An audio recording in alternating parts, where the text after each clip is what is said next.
I'm gonna tell you my story now, and that happened at Port Harcourt, you know. I got a city, a lovely place. Don't regret to Johannesburg. I haven't got plenty money on me, but I was stranded in Port Harcourt, you know. If I happen to enter in a pop-house apartment, you just around me. They say they like me, they love me, they love me, they love my beautiful voice. Please sing our song, only song can do. Please sing our song, only song can do.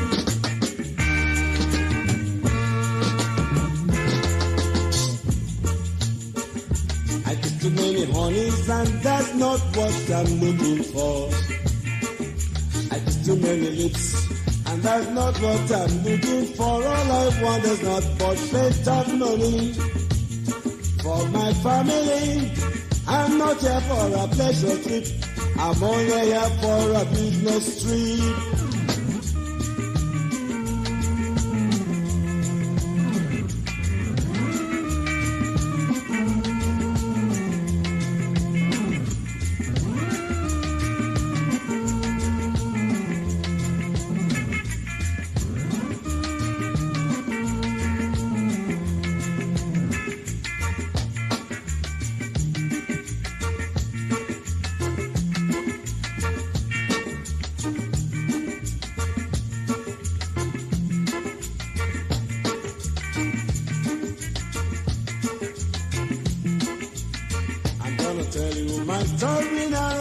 Happened at Port Harcourt, you know.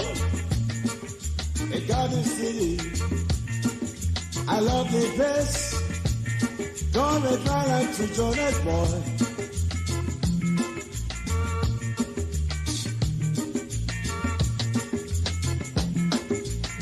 If I happen to enter in a pub house, about 20 guys around me. Say they like me, they love me, they love me, they love my beautiful voice.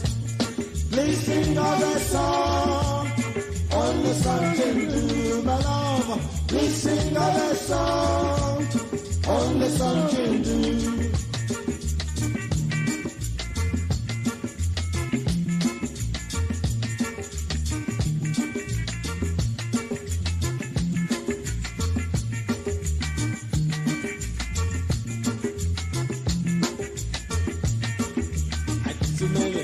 And that's not what I'm looking for. I get too many lips, and that's not what I'm looking for. All I want is not for plenty of money for my family. I'm not here for a pleasure trip. I'm only here for a business trip.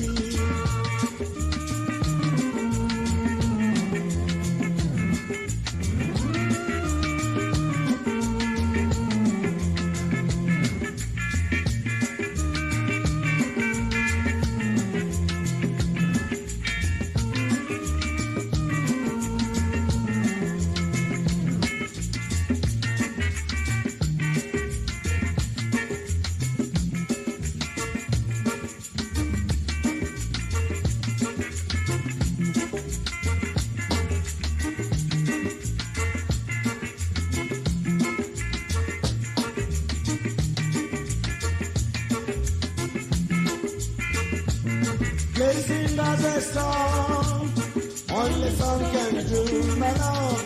Please sing a song, only song can do.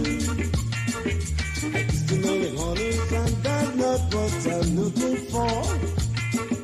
I used to know the lips and that's not what I'm looking for. All I want is not but plenty of money for my family.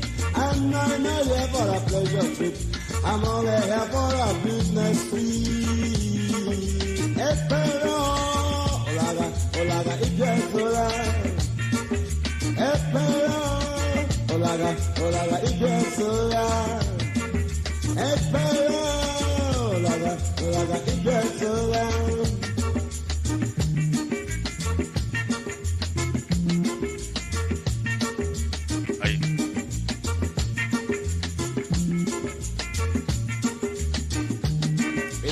You're not here for a pleasure trip. That is true. You're only here for a business trip.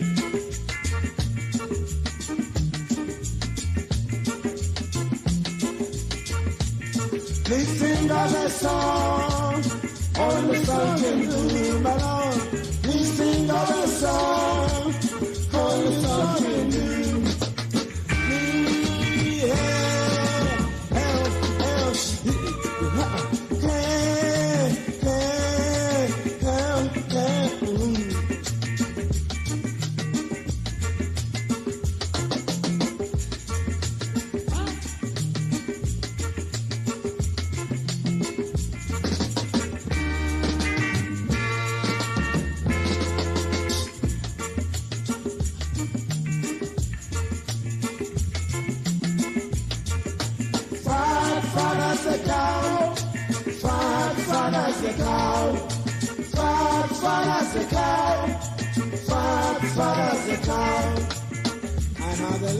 I need to get on the screen. Very, very important. Please don't go away. We will be back right away.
All right, welcome back. I think we are back again and everything seems to be perfectly well. And of course, I would like to thank my brother who is assisting me this evening. As you know what we do, we don't do it alone, of course. It is a collaboration effort of many hands on deck that made it possible, of course, for this broadcast to come to you this evening. And of course, we are live, we are direct. Elohim, he is presiding over the affairs of his people. First of all, permit me to welcome you this evening. My name is Barrister Onoha. And of course, for those who knows me, is Barrister Ikechukwu Onoha JP. And this evening, of course, we will be doing the needful. We will be preaching this gospel the way it should be. Of course, first of all, before we do that, I need to say a word of prayer. Then after the word of prayer, I will be bringing in our finance team, Wanda Nenyaya, IPOB Worldwide Finance Head. She will be coming up this evening, of course, to do the needful. Now, this is the most important aspect of our struggle.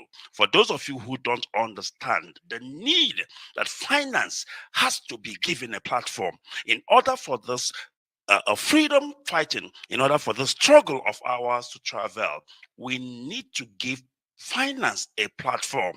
What do I mean by that? Everything we do in IPOB costs money. Our leader is in incarceration. It costs money in order for him to go to hospital, in order for him to get lawyers, and I'm talking good lawyers who will represent him in the court of law. It costs monies. Most of our fallen heroes and their family, whom we are taking care of, it needs money. Therefore, anybody who is fighting the finance of IPOB, of course, you know that that person does not mean well for IPOB, because There is no freedom fighting outfit. There is no freedom fighting outfit, I repeat, that will make it without finance. Very, very important. And I want you to understand the reason why we make it our duty to ensure that the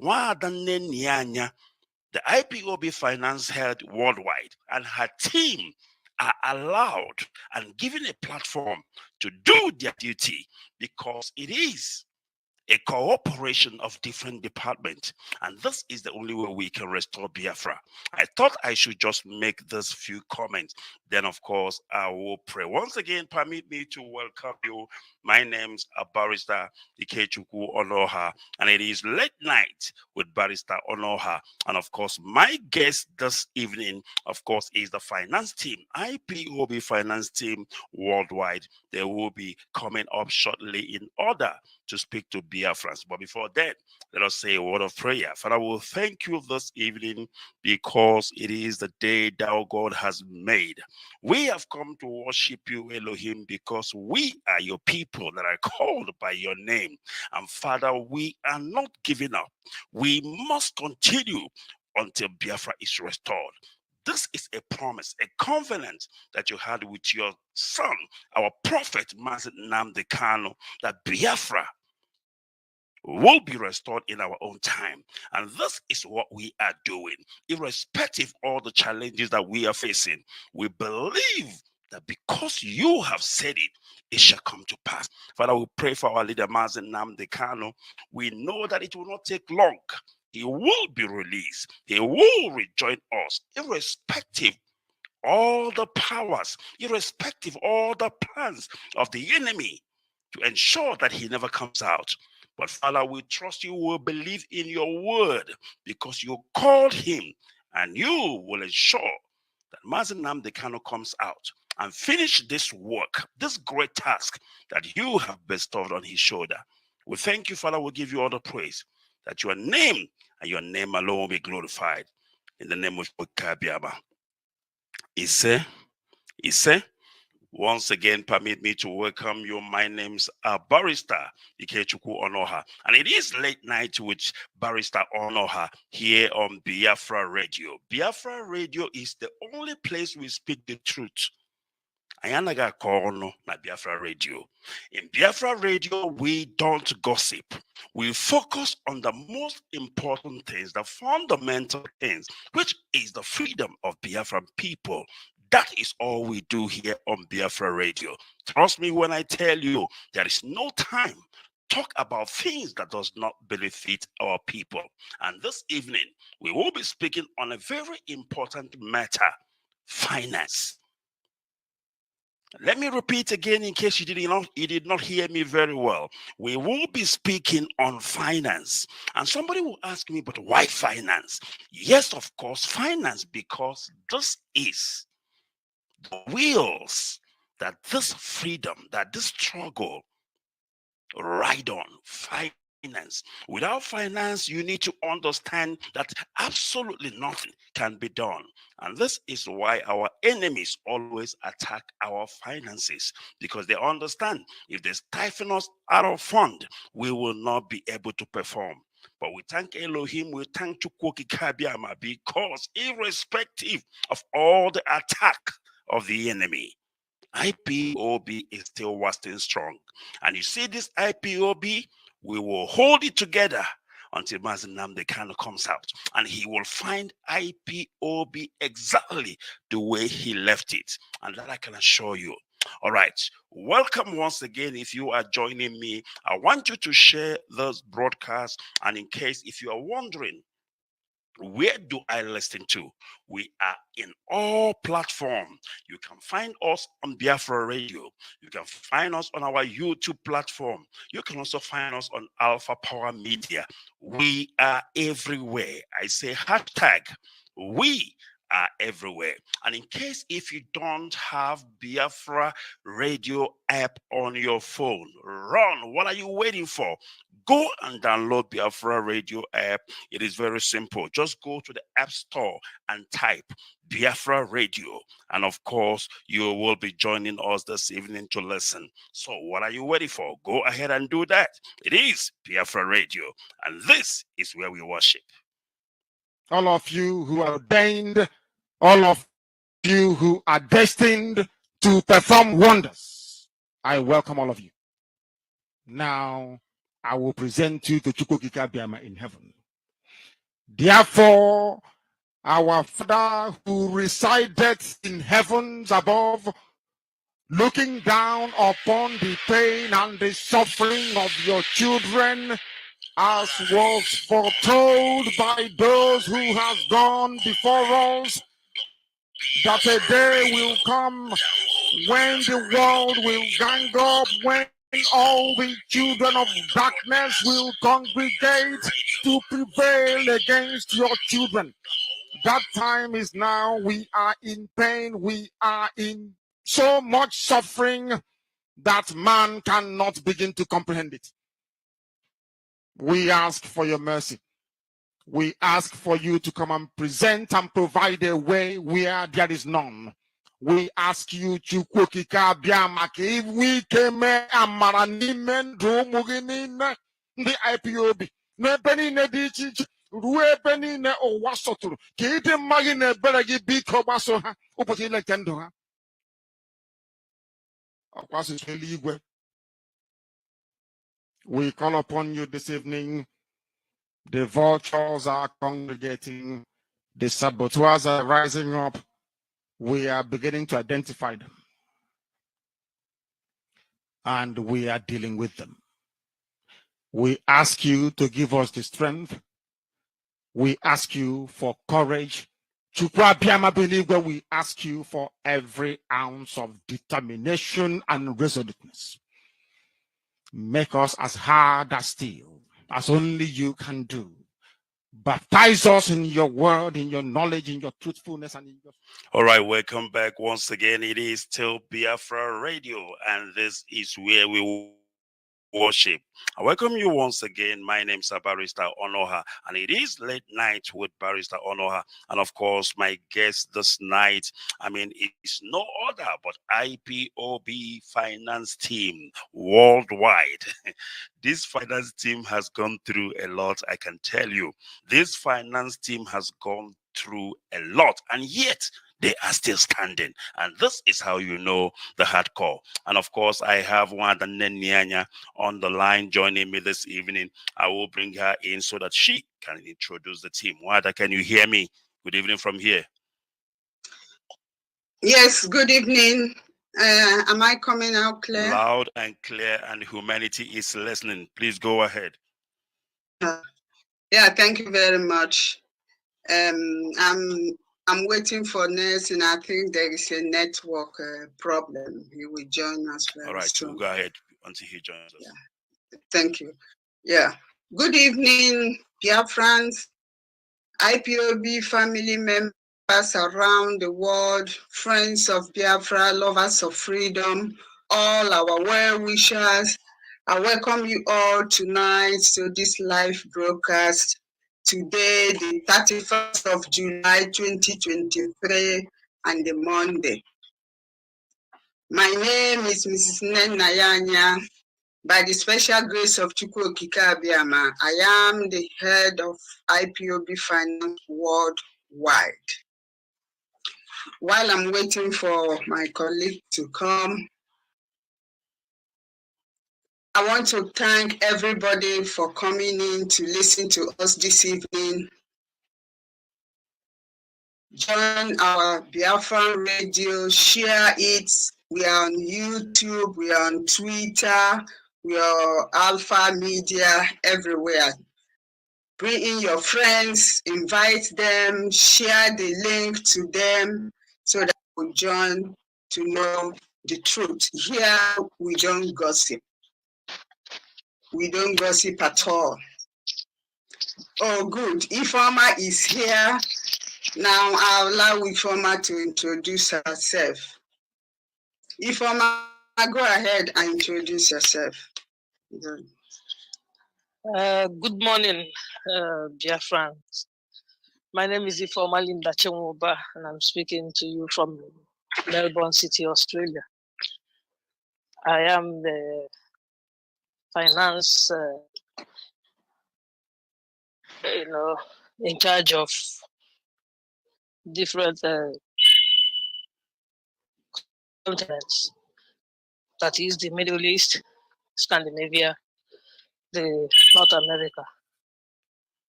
And as I'm talking to you, I just finished working. I'm still in the work environment.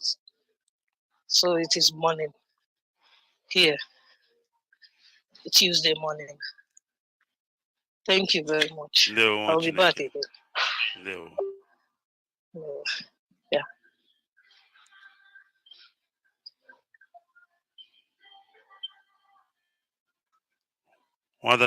Can you hear me?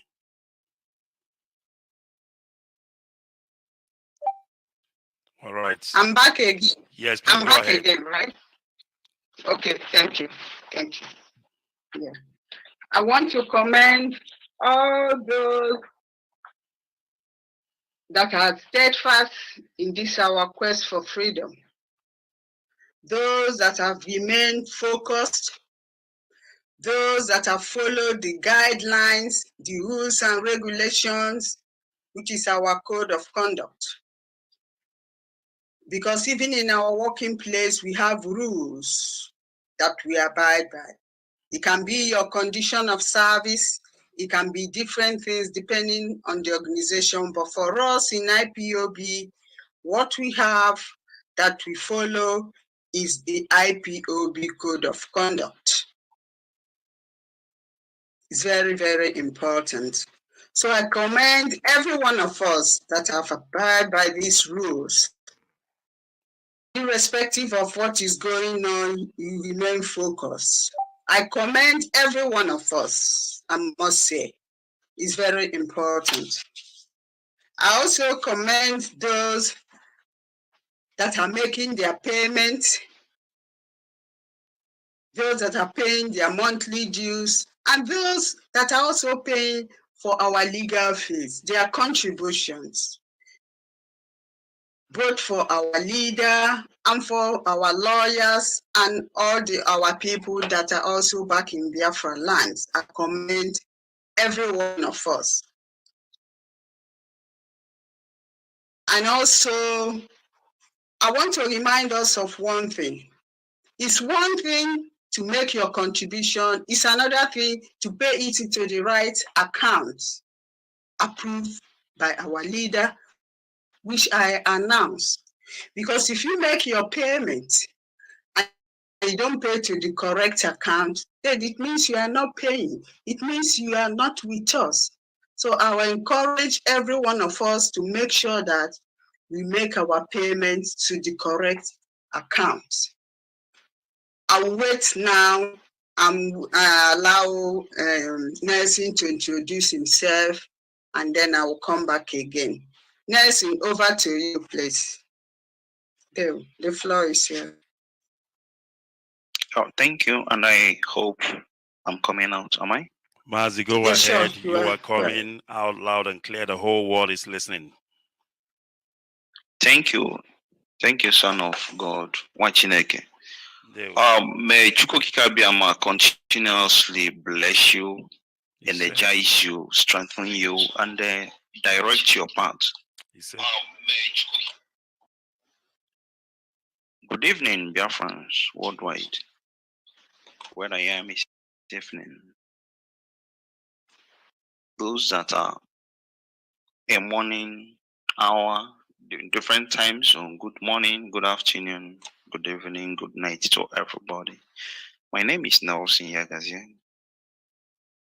By the grace of God, I serve the people of Biafra in the capacity of Secretary of Finance, IPOB Worldwide. By assignment, I oversee finance matters in Asia and in Africa, with the exception of Biafra land, where the head of finance is directly in charge. Also, Suriname and some other countries in South America. That one I will be standing by until I'm called back. That one, Biafran. Yeah, thank you very much. Now let me go on to say what I want to say. I remember in the last broadcast on the 23rd of July,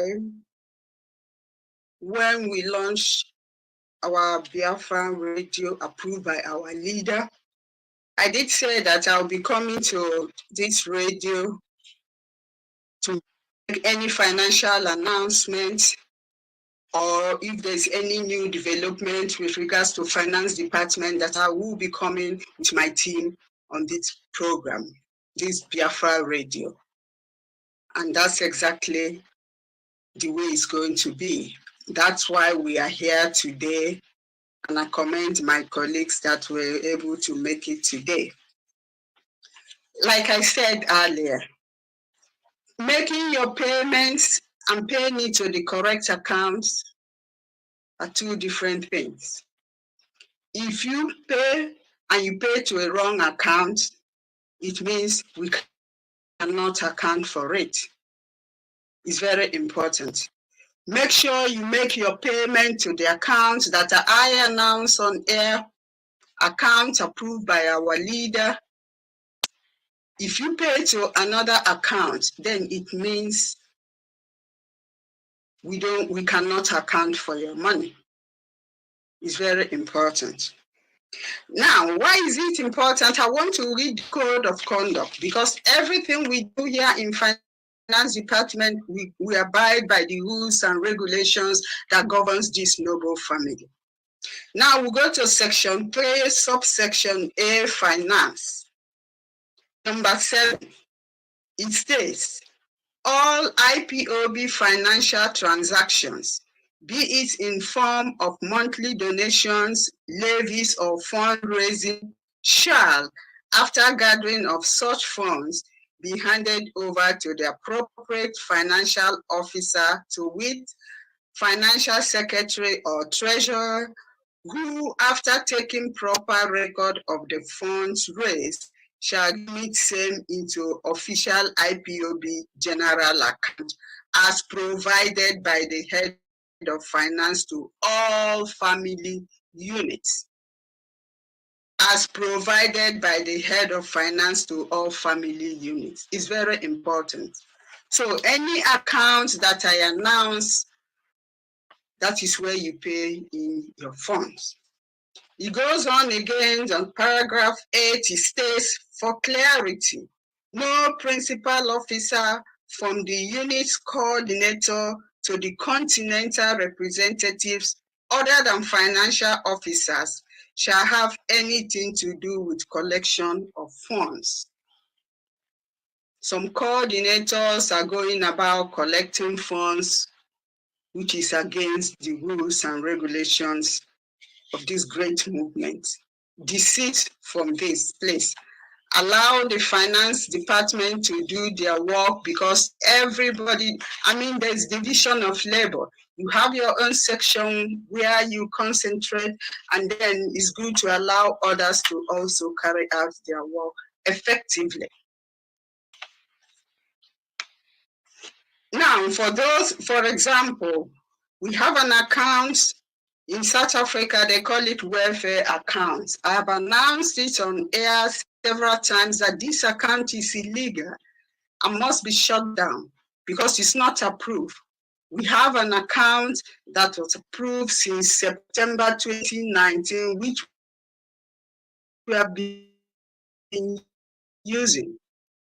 Endeavor to pay your money into this very account, because I also have a view access into that account.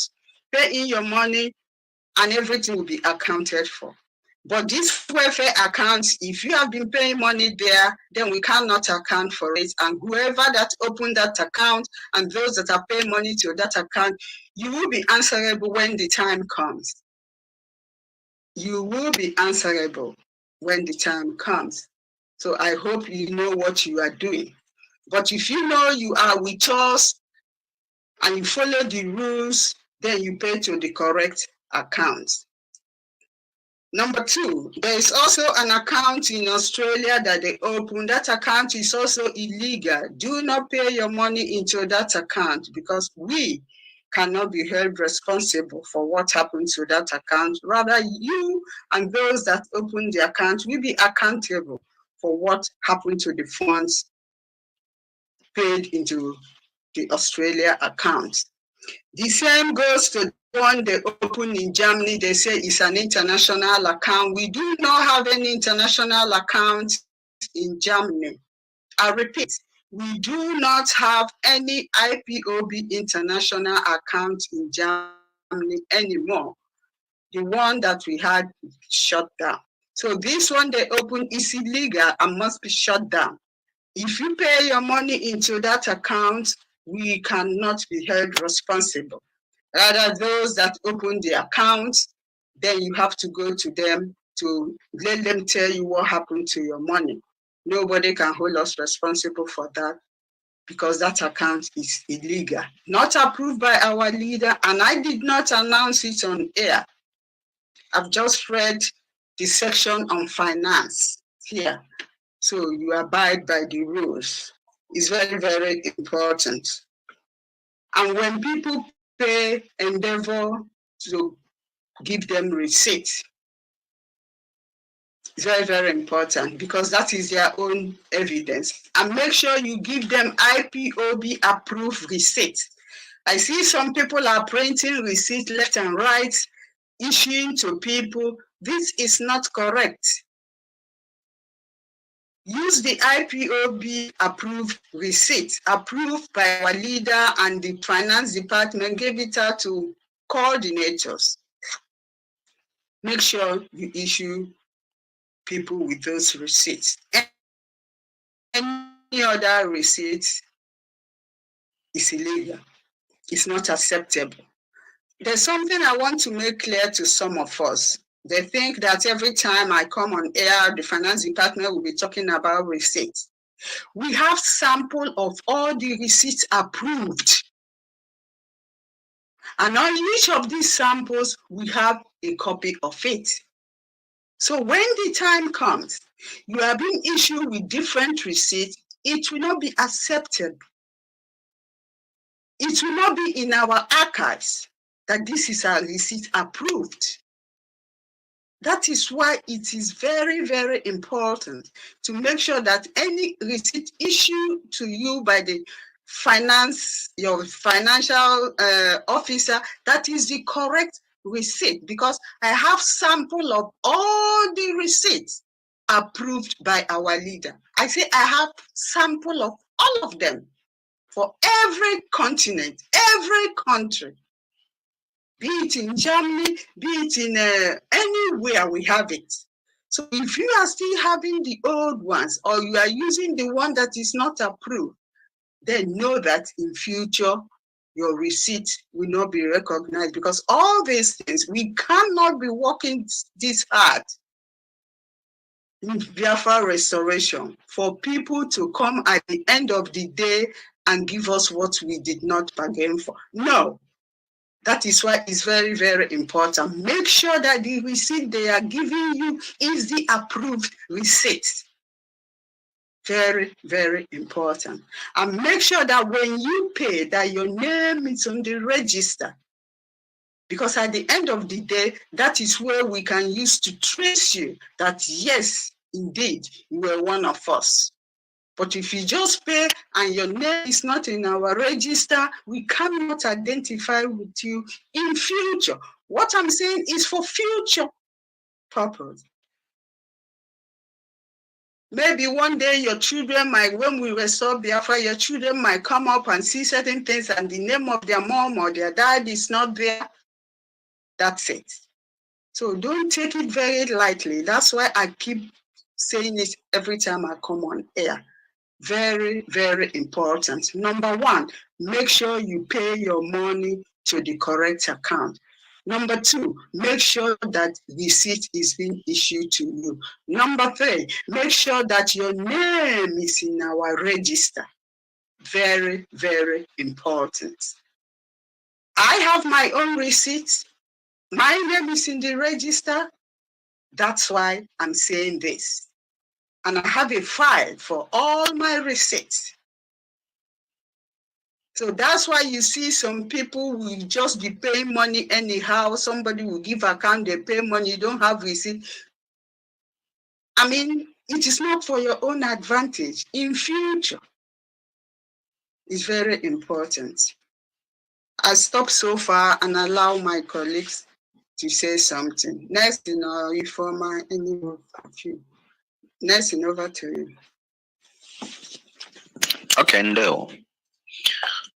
Biafra, good evening once again. And head of finance, may God in heaven continually be with you, strengthening you. It's not easy overseeing finance. It's a very big assignment and quite demanding. I understand, because any little mistake and yeah, people will be demanding for your hair to be cut off and your name will be messed up. I hope I'm coming out. Mazi, go ahead. You are coming out loud and clear. Okay, thank you. Dear friends, good evening once again. My name is Nelson Yagazi, Secretary of Finance, IPOB Worldwide. Head of Finance, actually, I've finished all the talk. I do not have much again to say, but just to remind us why we are in the struggle. We're in the struggle for freedom. We're not in the struggle for show. We're in the struggle for freedom. And freedom is quite costly to the extent it costs human life certain times. If freedom was free, if it was so cheap, God wouldn't have to send his only begotten son, Jesus Christ, to come and die for us. And people have been paying with their life in this very struggle. Some people, theirs is to make financial payment. However, some other people are making the supreme sacrifice, paying with their life. And then when you consider the people that have paid with their life, when you consider the people that have paid with their life, and then you compare it with money that have to leave your pocket, and then you know that the two are incomparable. So why is it difficult for us to spend money? It's even harder for us to sacrifice our life. Yet there are people that have sacrificed their life. And now these people that have sacrificed their life, if Biafra comes tomorrow, they wouldn't even have the privilege of enjoying that thing they died for. But they died that you and I might be free. This is fact. And then you consider a leader that has lost his parent and his own life is at stake, being held in solitary confinement. All these sacrifices are for you and I. As I always say, it is noteworthy that people that have been consistent with their payment, fulfilling their financial obligations, they have done marvelously well. They are doing marvelously well. But then, if Biafra hasn't come, we haven't done anything. If we stop halfway and Biafra doesn't come, then we haven't done anything. Our leader, while he was out here with us, set up the Department of Finance. He did this in 2014 after Ebera Nibogo, Ikechukwu Iyago, and their crew messed up.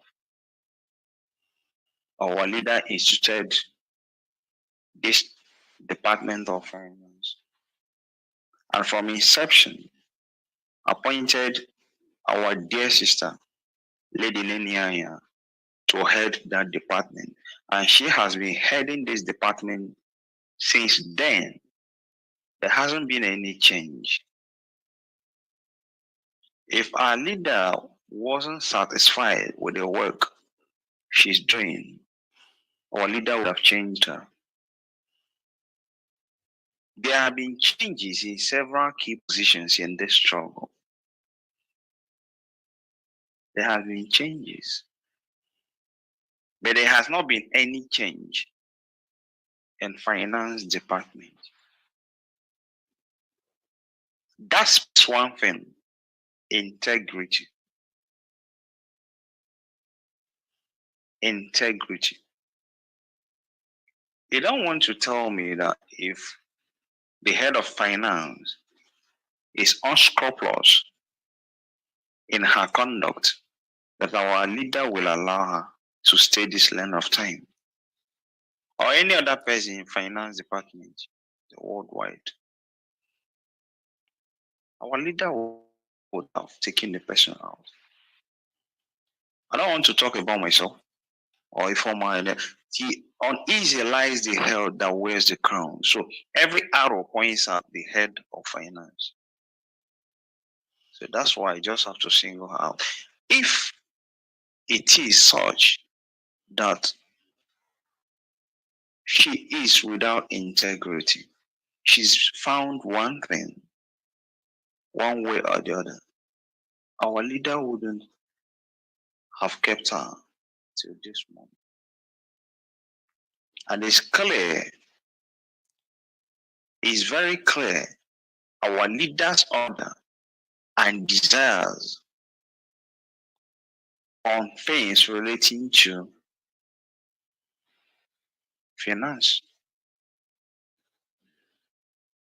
When he made the broadcast saying any account that our dear sister Lady Nenia has no access to, that he doesn't trust it. When he said that our sister Lady Nenia is the all and all in finance, she has the last say. What she says holds as far as finance is concerned. It speaks of integrity, it speaks of trust. And I often refer people to what happened the first time our leader was illegally incarcerated on 2015 to April 2017. We had some challenges similar to what we're having today. And we saw how it panned out. And the same innuendo, the same slander that we had then is what we're having now. I always appeal to people to learn from the past. Learn from past incidents. Any account that is not advanced by the head of finance, know it that it is illegal as far as the struggle and our leader is concerned. This is not me saying it. This is me quoting our leader, reminding you of what our leader said. So hey, don't even have issue with me. If you're gonna have issue with me, have issue first with our leader. I'm just reminding you of his word. And if you say you're loyal to him, then you have to be obedient to his word. Jesus speaking said, if you love me, then you will keep my commandment. If you love me, you keep my commandment. And he said, if you continue to be in my word, to keep my word, then truly ye are my followers. Ye are my disciples. So if we claim to be followers of Mazin and Dekana, If we claim to love him, if we claim to be his disciples, of what our leader say. Some go by the name Mazian Dekano's disciple. Beautiful. But if we truly claim to be his disciple or his followers, as some other people prefer, or to love him, some say they are in his back, some in the front, some in his, on his shoulder, everywhere. If we claim all these things, then it behoves on us to keep his word. Yes. That is what it means to be loyal to someone. You don't claim to be loyal to someone or to love someone, and then you disregard that person's directives. No, you are not loyal. Why are we saying all these things? Without finance, you can't successfully run a movement as we are doing. Even in the churches, finance is needed. But without finance is a very vital aspect of whatever movement or organization or anything anybody's doing. Because you can't achieve anything without finance.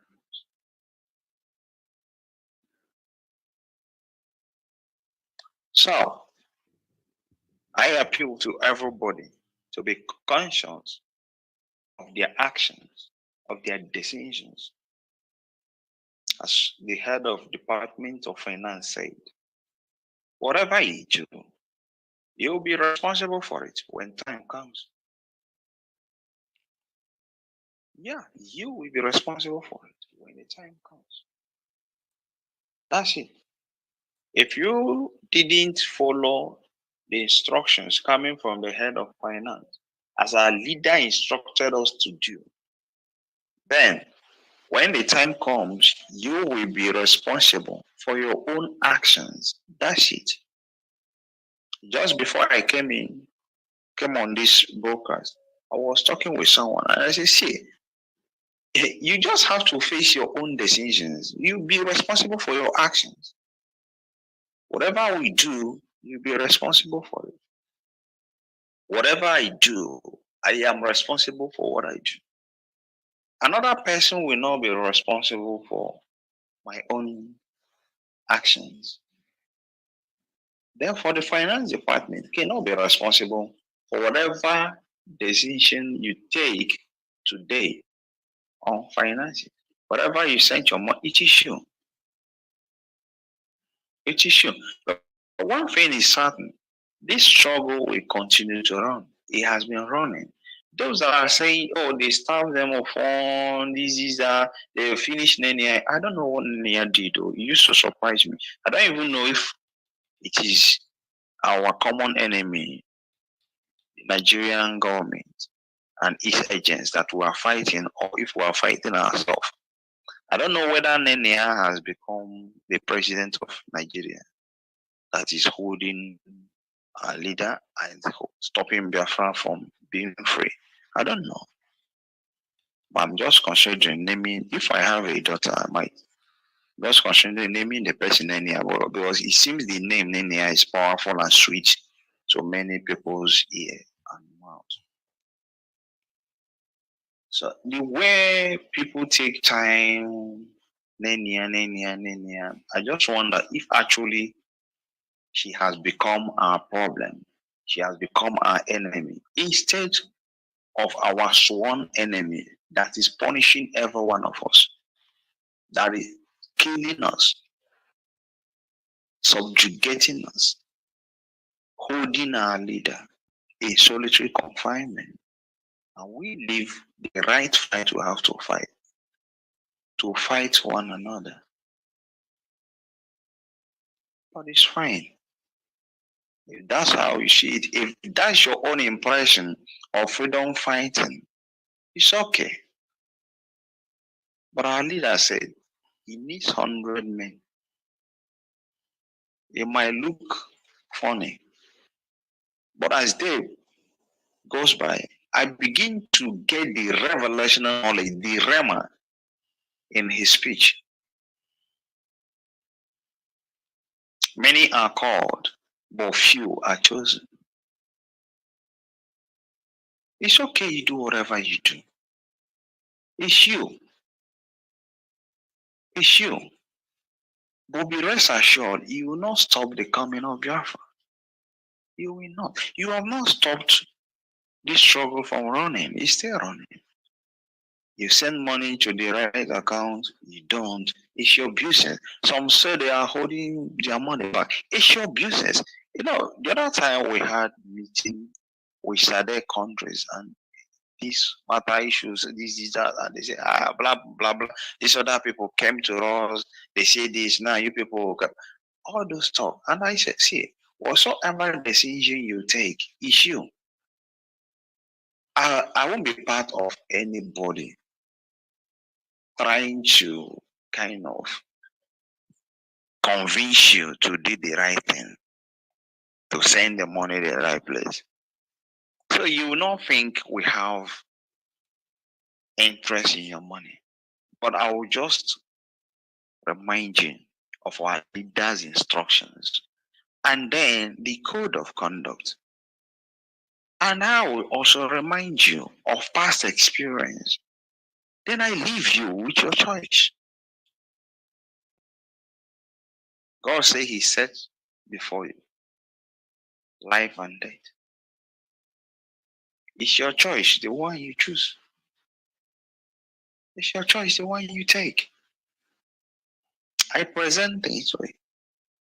So I wouldn't come to worry somebody so much. So you will not think that there is a special interest in whatever amount you think you're contributing. Is valuable, very, very valuable. But then I also want you to understand that with or without it, Biafra will come. That's that. With or without it, Biafra will come.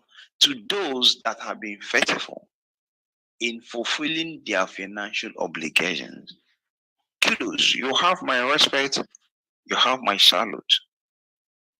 And I plead with you, keep it up. At the end, you will be so happy, so joyous that you did. Yes, it's sacrifice you've been making. It's not easy for a black man to let go of his hard-earned money. I understand. So anybody that has been faithful so far, indeed you are called.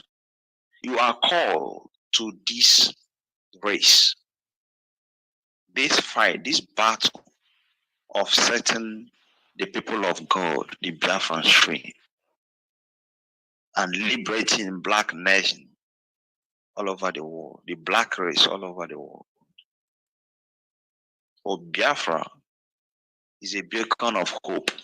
Biafra bears the torch for black civilization. To those, I say they are keeping their money fine, I leave you with your decision. To those that are sending their money to wrong places, fine, I leave you with your decision. But over time, we do come online to remind you of things. The instructions of our leader and the code of conduct, and the head of finance just read out the code of conduct once again. The other time, I think, with George Jume, I think he's one that played some repeated broadcasts of our leader in the past concerning finance and the head of finance. Our job is to remind you and to direct you aright. We can't force you to do anything, but we can force, how do you say it? We can force a horse to the water, to the river. You can't force it to drink water. So at the end, it boils down to your own decision, but we'll present you with facts and with the instructions of our leader and the code of conduct and realities. That's not what job. There won't be a friends. I'll be stopping here. I've taken too long of your time. Thank you very much. Thank you very much. Salute to you. Thank you. Informer, please, over to you. Okay. Good morning, my brother Ike. No much again. I wanted to ask you, Miji or Jagebia, but I don't know. That is it. You've had a long day, so No. I don't want to bother you at all. Yeah, this is Next time. Please go ahead. I just closed from work now, I and next understand. time I will I organize for understand, my that. dear. Please go ahead. As I commute from work to home, I am extending my greetings to all Biafrans all over the world. Now disregard the noise. I'm in the train. It's okay. Going home. Okay, so it is me, former Linda Chonga, a finance IPOB finance member, and I'm here to encourage our people worldwide to be resolute, remain steadfast, never give up. Don't forget that our leader is still in dungeon, DSS dungeon. And to those who are making contributions to the right account, thank you very much. We highly appreciate that. And to those who do not make the payment for some reasons best known to them,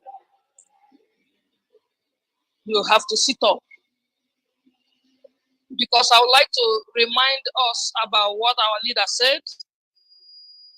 So if you love him, keep his own commandments. Most of us will never agree that they have deviated from the actual movement. Going down. But I am here to encourage them to continue in the right path, because it is good to end what you have started in a good track, so that at the end of the day, you will be counted as one of those who actually, help towards the restoration of our sovereign state of Biafra. Our leader said that he will never disappoint us, that we are the one who will disappoint him. And the question that I'm asking now is, are you one of those people who is planning or who have already planned to disappoint him? Some of us think within their mind that our leader will not be released at all. As in their own, deep down in their mind, they believe that he can never be out. How will your face look like, or how will your conscience be when you finally see him released? Because he will be out. He will definitely be out. So in case if you think that he will not be released, then you are making a very big mistake. Is the path that you are taking, is that the right path? Are you still doing what he instructed us to do? Or are you feeling guilty as I speak to you now? If you are one of those who feel guilty, then sit up, do the right thing. Do you still abide by the rules of the finance departments? Do you still make the payment to the appropriate accounts? Are you one of those people making payment in the wrong account and you know fully well that that account is wrong and you keep on doing that? How do you feel after listening to me tonight? Does that make sense to you? What account will you give to director if he finally comes out? Do you think you'll be proud to talk to him, to say that yes, you did well? Let us leave the whole answer to be answered by your own conscience. Self-determination is an inalienable right of the people. We are here to make sure that Biafra is restored. And if you are working and doing everything in the right path, then you are one of us. By the right path, you know exactly what we are talking about. Have you deviated from what the leader, our leader Nnamdi Kanu, has put in place for us to follow? If the answer is yes, then you have gone astray. Why don't you return back and correct the errors yourself? IPOB is like an iroko tree that can never be cut down. It's just like a tree that you plant. Sometimes wind can come and take off the dry ones, but the tree continues to grow. That is just it. Some people call it virus. You can call it whatever you call it, but it can never die. No matter how the wind blows, it doesn't fall an iroko tree. So you have to continue to make your payments at the right account, no matter the country where you are.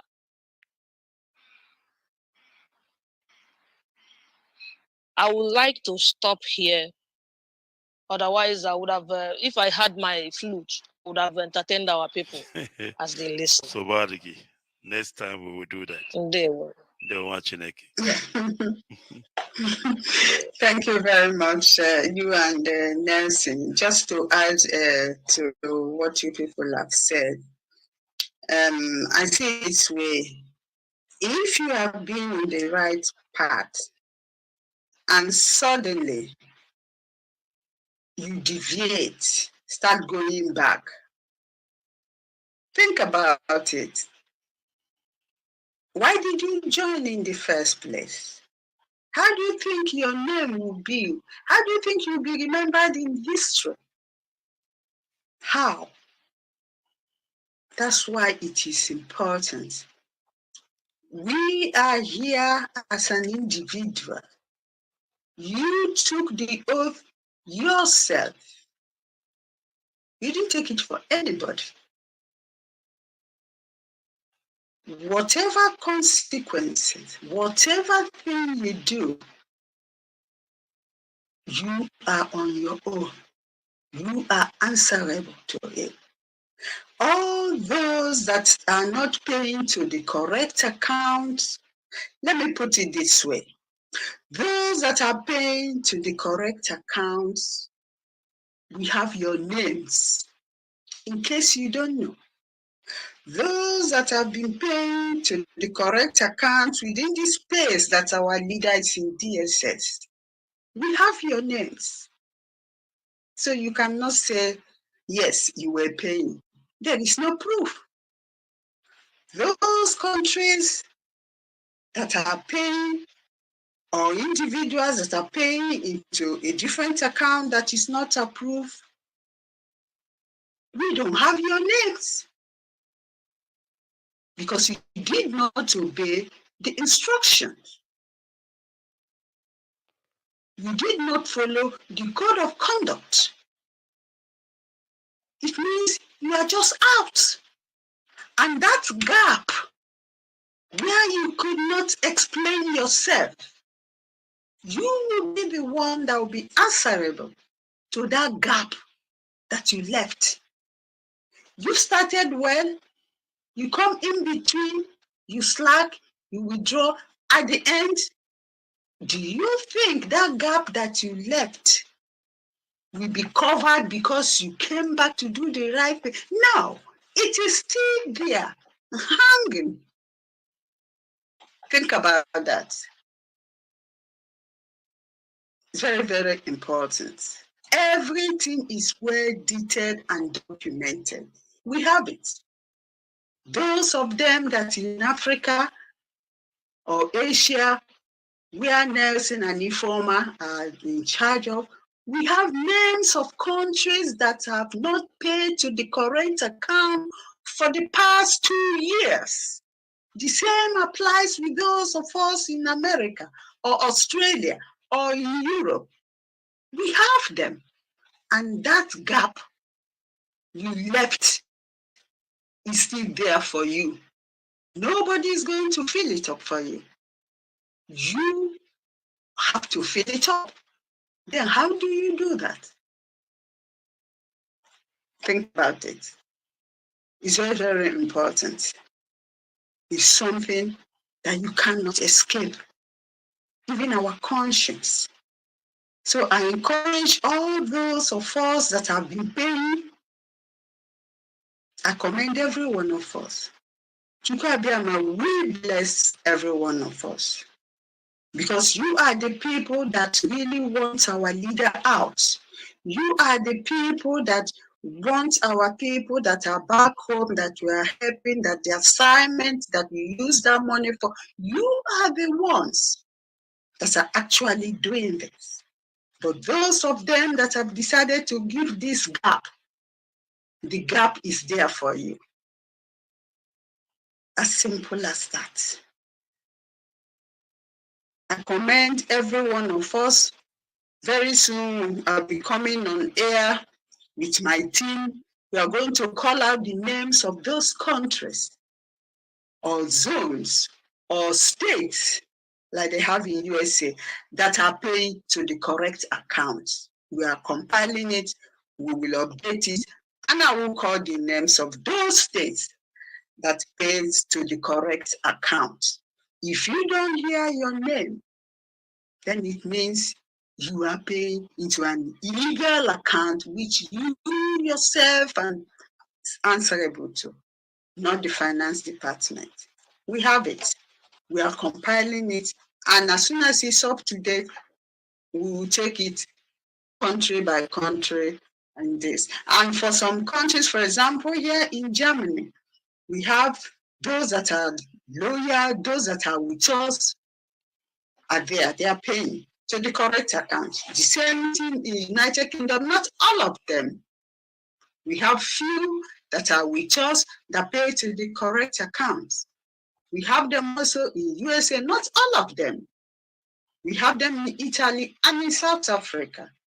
And another encouraging thing is that some are now realizing that, yes, this is the right place that they have to pay. So I encourage all of us to be bold enough to do the right thing.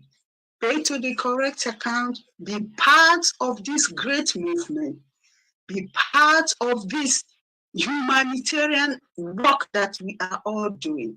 Because what we are doing here is humanity, to serve humanity. When people are free, then they are happy. You free, I free, those of us back home, everybody will be free. Remember our leader in your prayers, the chosen one. He said he will not disappoint us, just like my colleague said before. And we are the ones that will disappoint him. Now ask yourself, are you one of them? Are you amongst those that have already disappointed our leader, the supreme leader? Oh, yes, you are with him. Yeah, it's good. We do demonstration, you wear Biafran t-shirt, but it doesn't end there. It means contributions to do the right thing. I commend every one of us. Remember our leader in your prayers, his family, those that are still in prison, so that they will be released. And for those that are dedicated in this, those that have the calling, I commend every one of us. It's not easy, but we have no other choice. We must complete this unfinished business.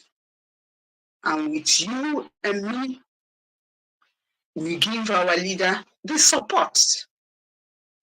That support is very important. We give it to him by doing the right thing, by following the code of conduct, by making your payment. Remain focused. Do not allow yourself to be distracted. There's so much distraction moving around. Don't be part of it. Remain on your lane. That's what I have to say. I just allow my colleague to, round up to know what they have to say. Then we'll call it a day. By all means, go ahead, please. Nelson, yeah, okay. Nelson, can you give Biafrans, please, your final closing?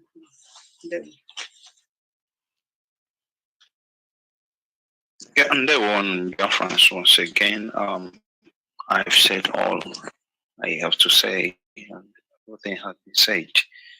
I just want to appreciate everyone that is committed to the struggle. Once again, my humble salute, and may God in heaven, that we all serve, whom our leader holds so dearly, may He continually strengthen you, energize you, sustain you, and bless you. Thereon. Thank you very much. Ndewo.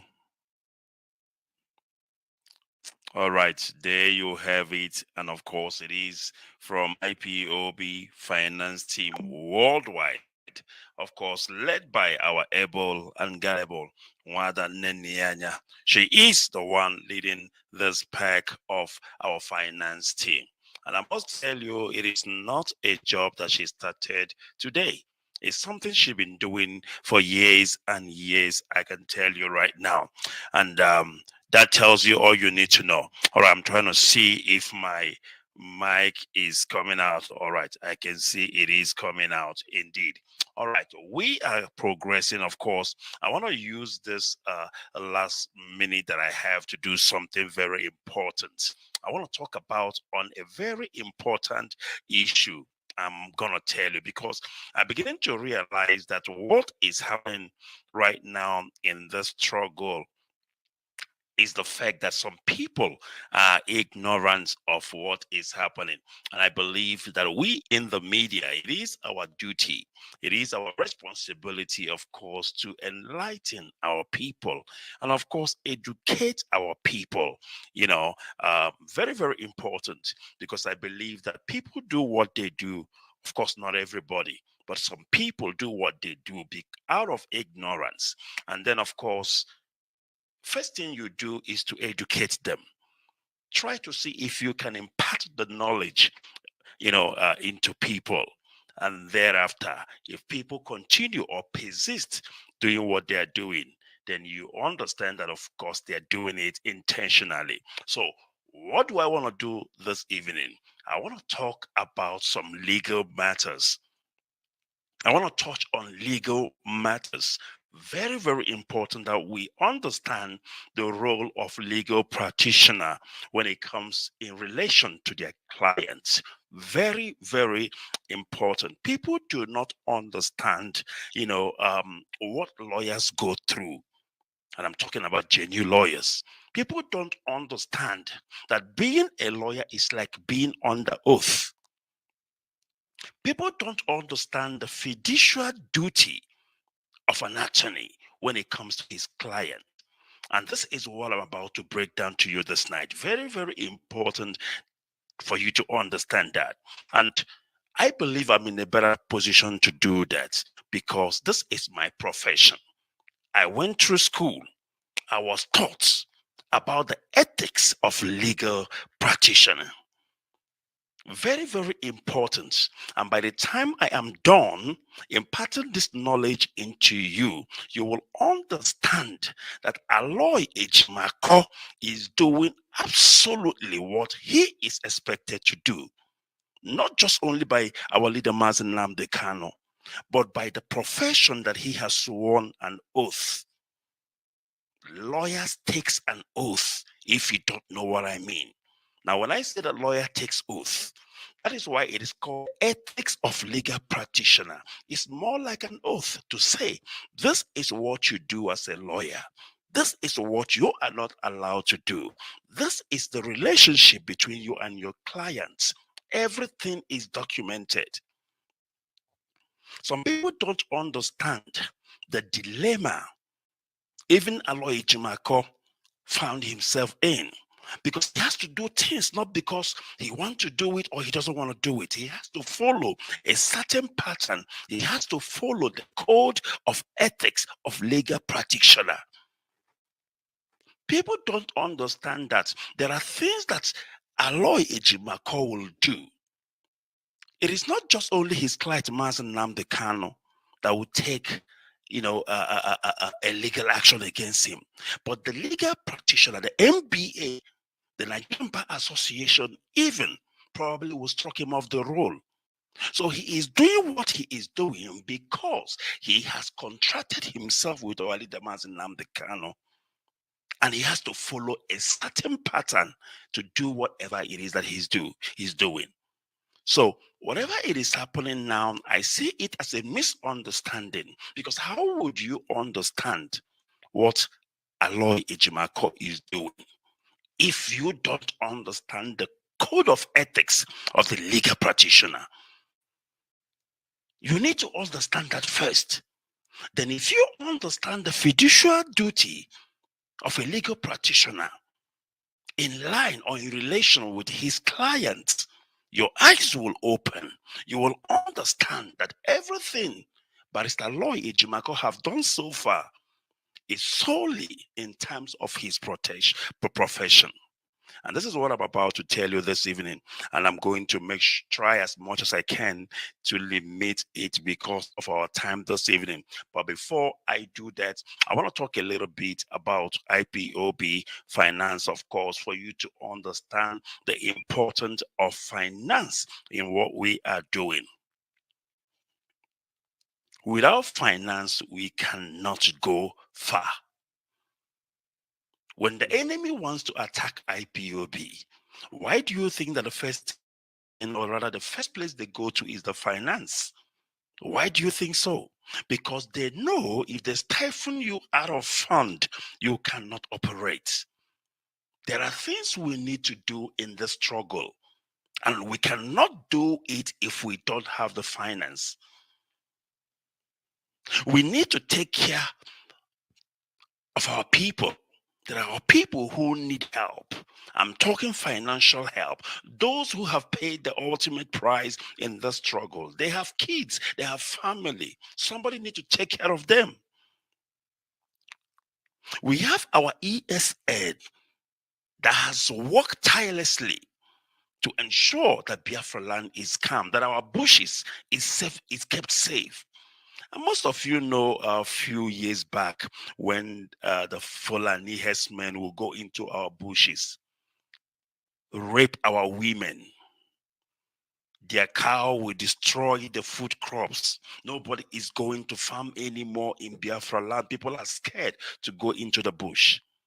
It was because of this contribution that the people of IPOB were making that we were able to sustain ESN. But the enemy saw that we are making inroads. Enemy saw that we are making impact. So what did they do? They attack IPOB finance. People don't understand when we talk about attacking IPOB finance.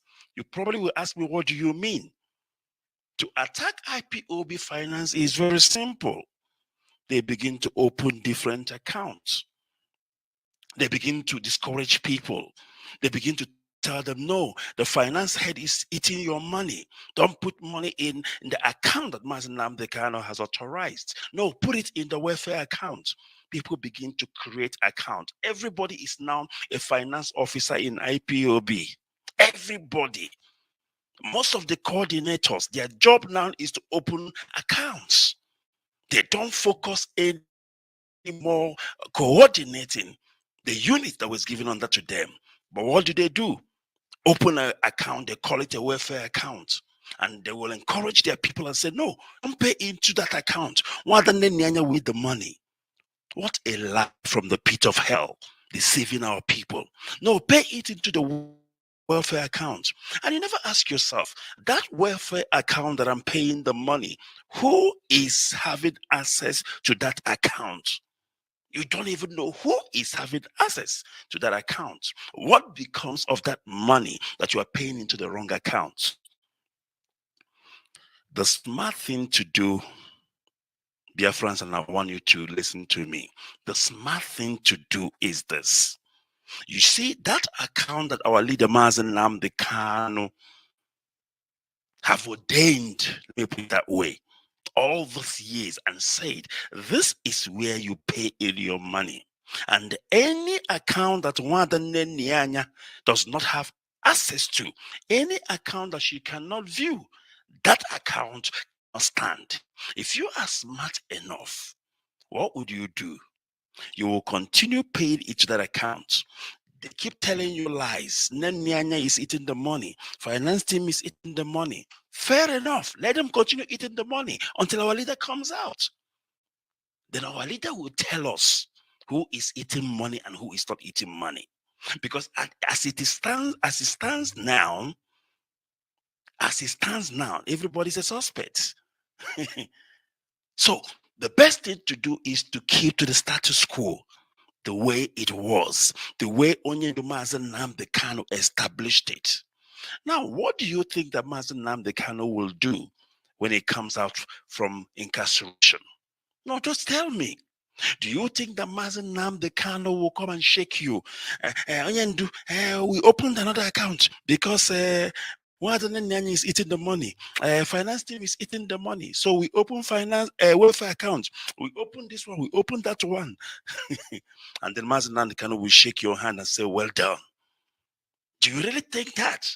I don't know. Sometimes our people, we need to sit back and reason. We need to sit back and think because we are human. We have conscience. We are human. Even though you are being led, even though somebody is telling you to do stuff, you need to think. People do call the Radio Biafra those days when our leader preaches on Radio Biafra and ask him tough questions because sometimes they might not believe in what he's saying and they will come with their own opinion. They will even argue with our leader on air until our leader clarifies. That is the nature of human. You don't believe everything. Sometimes you think about things you hear. You sanitize the things you hear. You digest the things you hear and tell yourself, which is which? Which will I follow? Somebody told you the account that you have been paying money into for years. I'm talking way back, as far back as 2013. You've been paying money into this particular account. And then suddenly, somebody comes and tell you, no, don't pay money into this account because whoever is eating the money. And then you accept, you believe. And you are telling me that when Mazen Nnamdi Kanu comes out from incarceration, he is going to agree with you. He is going to shake your hands and tell you, no, you did well. By opening numerous accounts, by closing down the account that he has authorized. And funny enough, up until today, as I'm talking to you right now, the time here, of course, is standing around 10:30 or thereabout here in Johannesburg. Of course, it should be around 9:30 something p.m. in Biafra land. Nwadan Nyanya is still the finance head, IPOB worldwide. Haven't you asked yourself, so how come they have not wrote a memo and said that Nwadan Nyanya is no longer the finance head? Because they cannot. They know that the status quo must stand. They know that Onyendu will never approve of that. If there's anybody who will remove Nwadan Nyanya, it's Onyendu Mazen Nnamdi Kanu. So why don't we wait? Let him come out and make his decision. Are we now making decision for Onyendu Mazen Nnamdi Kanu?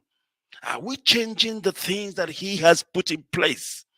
Because we think it's supposed to be this way. Because now we believe that Onyendu Mazen Nnamdi Kanu made a mistake in the thing that he instituted.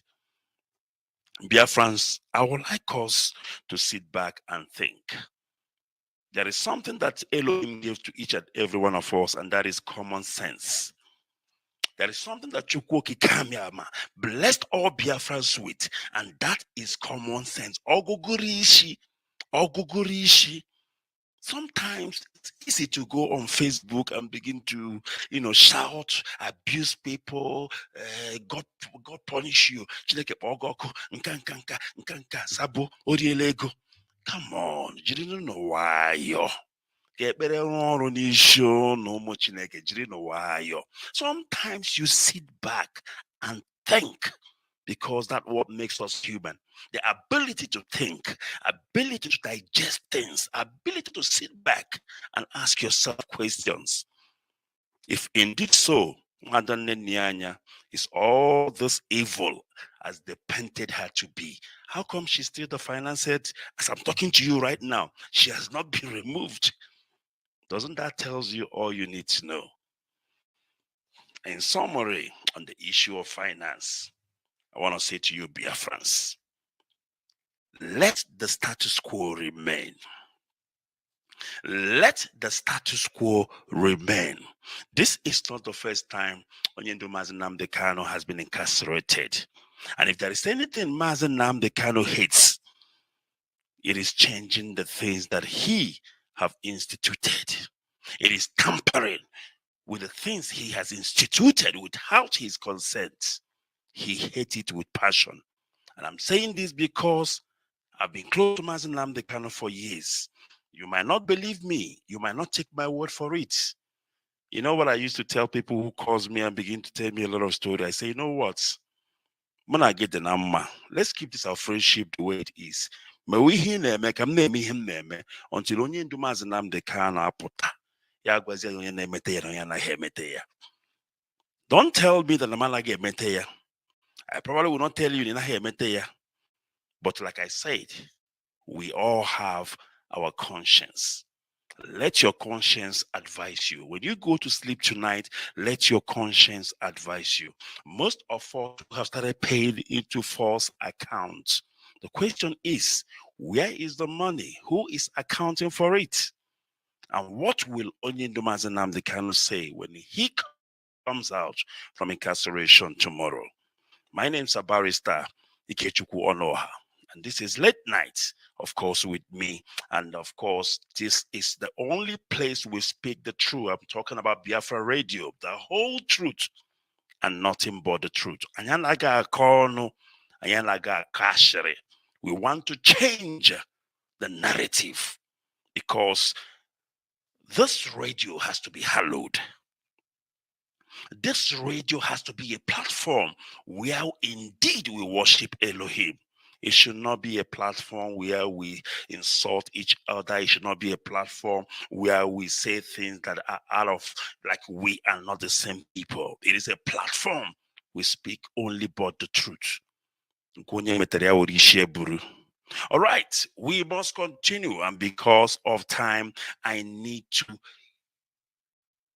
should I call it a lecture? I don't know. But let me call it a lecture anyway. Legal Lesson 101. And I believe I'm in a better position to talk about anything legal because I am a barrister by the grace of Chukwuoke Kabiama. And the reason why I want to talk about this legal issue is to educate you this night so that you can understand the fiduciary duty between a legal practitioner and his clients. You don't understand. Once you are arrested, once you are somehow kidnapped, let me put it that way, once you are incarcerated and you are in jail and you are, in out of communicado, the only friend you have is your lawyer. The only sister you have is your lawyer. The only brother you have is your lawyer. The only friend you have is your lawyer. How many of you have, seen Mazi Nnamdi Kanu ever since his incarceration? Almost none of you. But his lawyer sees him. Doesn't that tell you all you need to know? Because that is just the way it is. That is just the way it is. The only friend Mazi Nnamdi Kanu has now is his lawyer. People don't get it. The only friend Onyendu, the only brother, sister, father, mother Onyendu has now is his legal practitioner. It's just the way it is. Because when you are incarcerated, constitutional right allows you to be in contact only with your lawyer. Of course, families and friends can visit you if allowed. And that is why, of course, some of our leaders' siblings are able to visit him as well. But the person who visits him all the time is his lawyer, because that's what the law says. Do you know why his lawyer visits him? To take instruction. The lawyer of Mazen Nnamdi Kanu visits him in order to take instruction. He does not go there to go and, chat with Mazen Nnamdi Kanu, have fun, shout or whatever. No, he goes there to fulfill his fiduciary duty. He goes there to fulfill his judicial mandate, and that is interact with his client and at the same time take instruction. If Mazen Nnamdi Kanu wants to send a message to his own sibling when they are not visiting him, he has to send that message via a lawyer. It's just the way it is. You cannot change it. You can shout on a lawyer, you might call all you want. You can call him all the names in this world. This week, Thursday, he is going to see Mazen Nnamdi Kanu again because only him can. It's just the way it is. I cannot.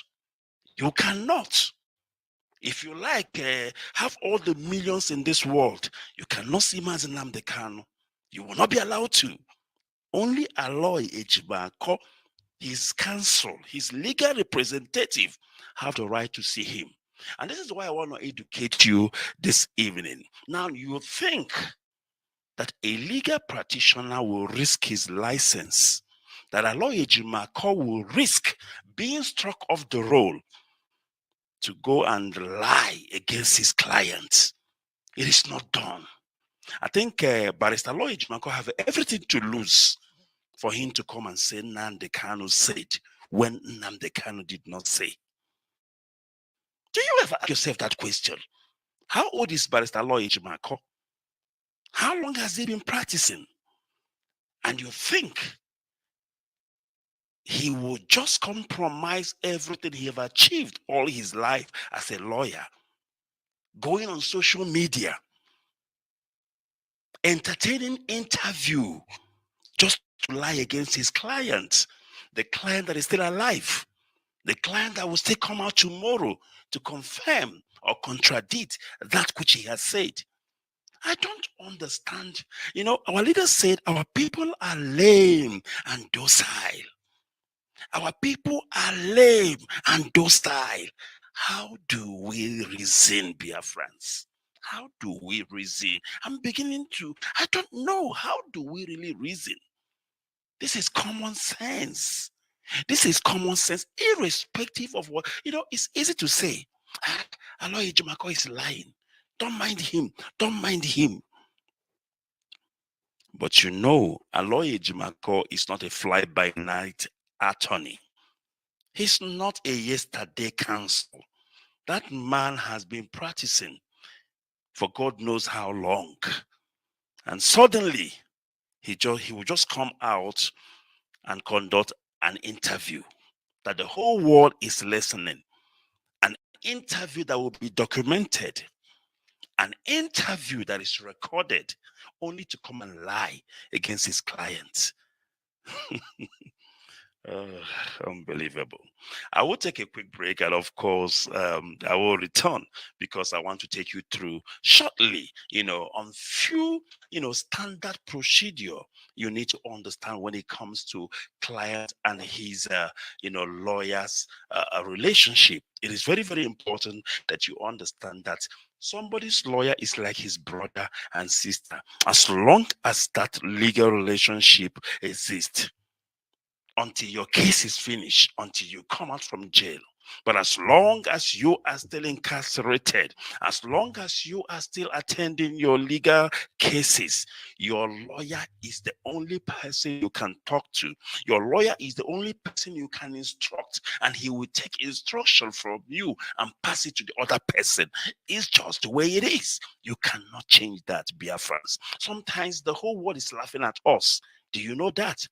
The world is laughing at us because we are behaving like people who don't understand. The world is laughing at us, Biafrans. How can a lawyer? It is only in Biafra land that I'm seeing this. Because all over the world, you will see a lawyer he will come and say, I'm representing this person, that person. It is the wish of my client, blah, blah, blah, blah. The client will be sitting next to him in court, and the client will not say a word. But the Lord will be saying on behalf of his client, and whatever he said will be accepted. Now, as lawyers, when we go to court, this is what we do. They will call up the case and they will read the charges. They will say, okay, this person has been, arrested because of Section 49 in terms of the Immigration Act, because he entered South Africa without a permit and he is illegal in South Africa. So after they've read the charges, the magistrate will ask the accused person, do you understand the charges? And he will say yes.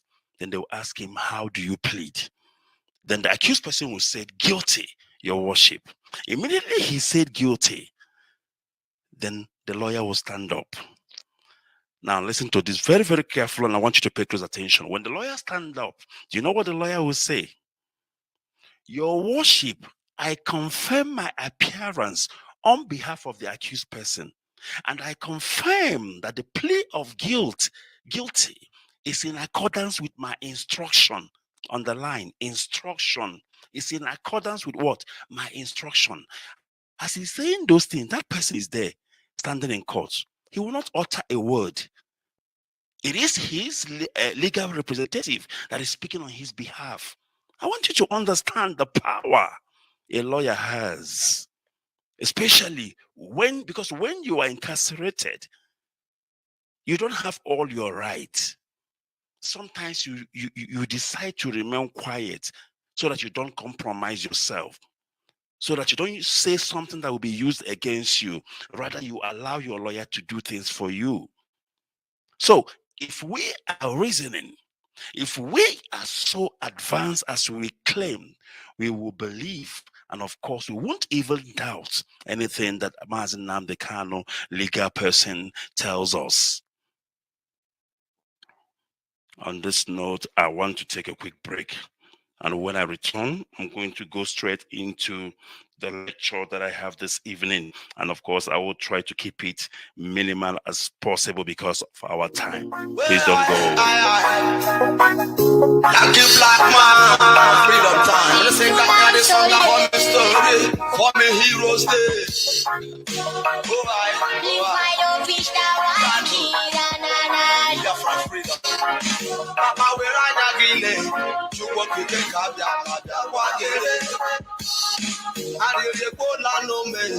I'm Rajan yellow, Wabiaquagere. Lele na Muga Mola no one. Eh, but your debono no go wow. Odumo, I read the Bola no me. I'm Rajan yellow, Wabiaquagere. Eh, Jano, I say Jano. Children, I say, yeah. Remember when I sing in a song, them I say, what type of freedom? I say, remember when me hold that in a me body like Rastam, and I got injury time. I say, heaven come down, that glory come fill up my soul, because when at my cross, my Savior, come make me whole, Almighty thou, as I'm living at the place, as I'm keeping at this place, face of my life, as I'm living at the place, as I'm keeping at this place, giant creation, as I'm living at the place, as I'm keeping at this place, save my life, as I'm living at the place, as I'm keeping at this place. Children,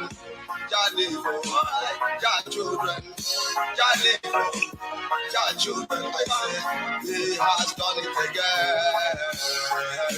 Respect to the great lion. I will say, I'm the lion for freedom. Yeah, for the heroes there. We can't forget respect. Oh, Papa, we're on a gile. You walk, you can't come down, my dog. I'm Rajan yellow, Wabiaqualele. Lele na Muga Mola no one. Badala Boro no Mugo. Wow, Odumo.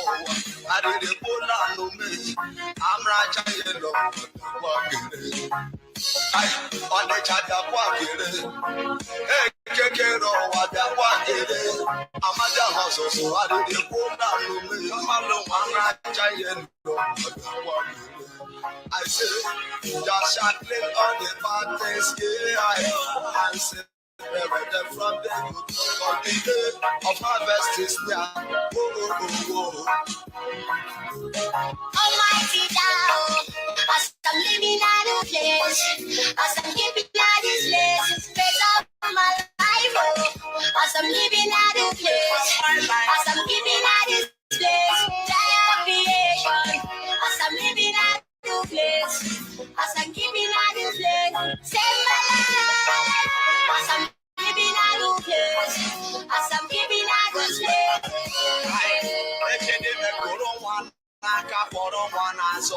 Thank God they is that they call them under me Babylon who never live to say the rising of the sun. Almighty God, as I'm living at a place, as I'm giving at this place, praise of my life, as I'm living at a place, as I'm giving at this place, giant creation.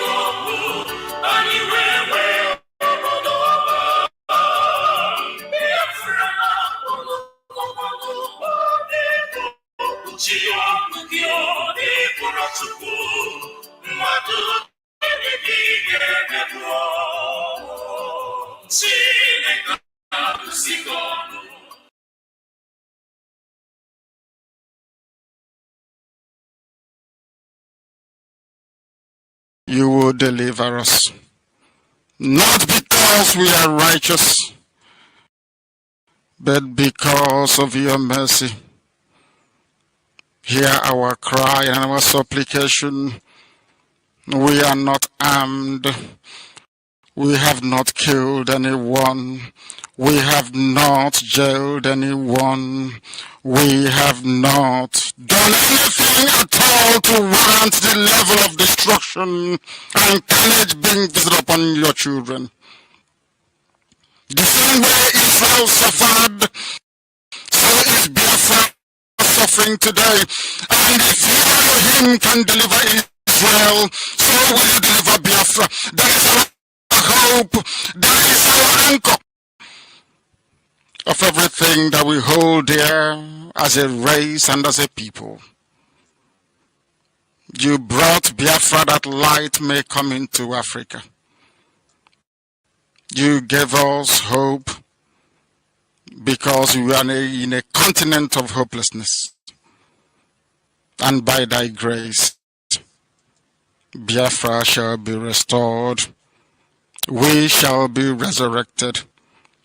We shall crown our efforts with the glory by the grace of the Most High Himself.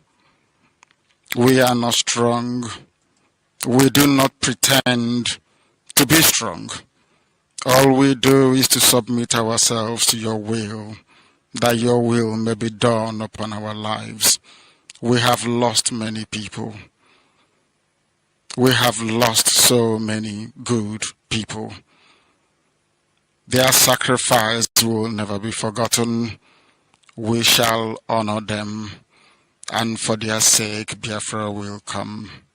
Israel lost people, and today Israel is here as a beacon of hope in a land filled with darkness. We beseech Him because we are wandering all over the world, hoping against every hope that things will turn around for the better. It has never turned around for the better. Instead, it is getting worse. Please do not abandon your children. You have given us a commission, and we must accomplish it in our lifetime. We have come to honor your holy name. We have come to praise thee.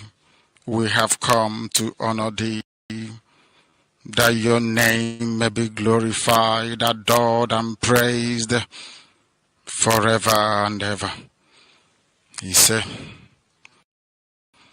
Ise, Ise. I welcome each and every one of you, wherever you are all over the world. And I ask. And as we all know, he's been extraordinarily renditioned and been held incommunicado in the SS dungeon in the Zoological Republic called Nigeria. Tonight is going to be a very general in-depth on what is happening around IPOB, more especially the news making the airwave. But before then, I just need to remind you that as an IPOB member, that we owe a duty care to IPOB, especially our leader. We all are under oath, and we cannot shy away from our responsibilities.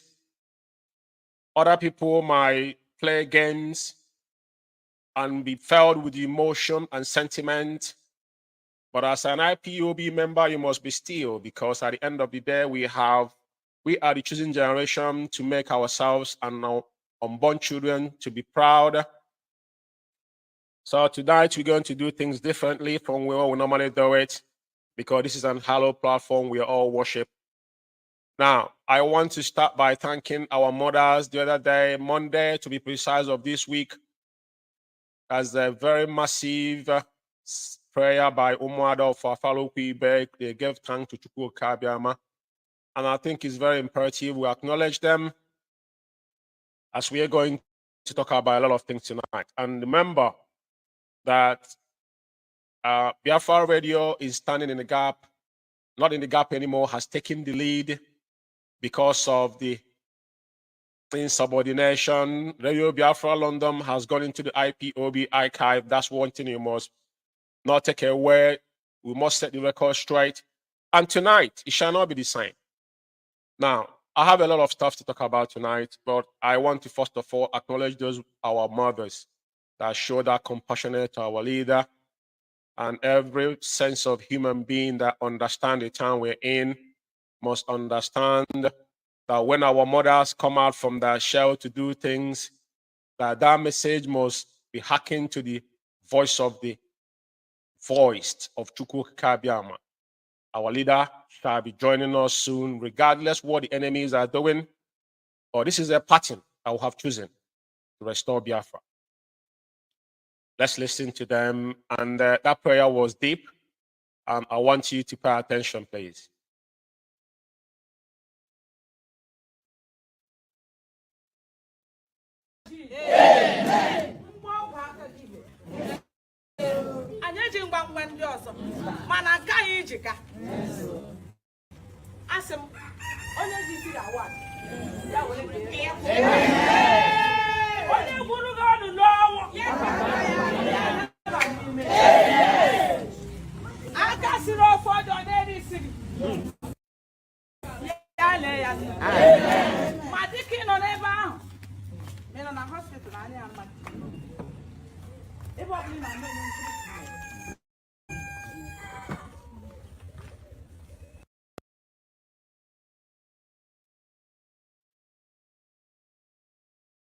Yeah, that was a compassionate prayer from our mothers.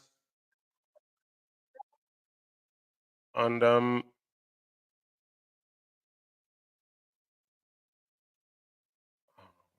okay.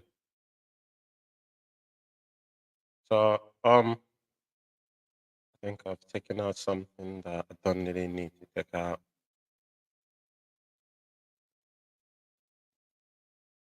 Okay, I'm going to continue what I'm saying. And okay, now tonight,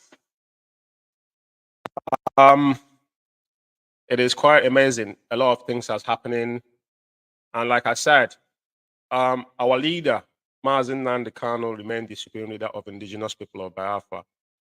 and for some of us who does not understand the IPOB structure, before I start this evening, there's something I want to pull up on the screen here to show you the pattern that IPOB was structured.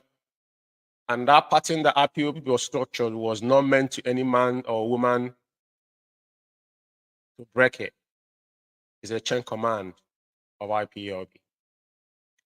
As you look at the screen, you will see the IPOB chain command says Mazen Nnamdi Kanu, Director of State DOS, Continental Rep, Representatives, State Coordinators, District Coordinators, which in Biafra land, Local Government, Zonal and Unit Coordinator. IPOB was built under a chain command, which is trickled from the top to bottom, from bottom to top. Now, anytime there's a breach of code of conduct, there will become chaos. And that is the position we find ourselves today. Everything you see happening around today, in and out of IPOB in Biafra land, is the genesis started from breaking this particular pattern of chain command of IPOB.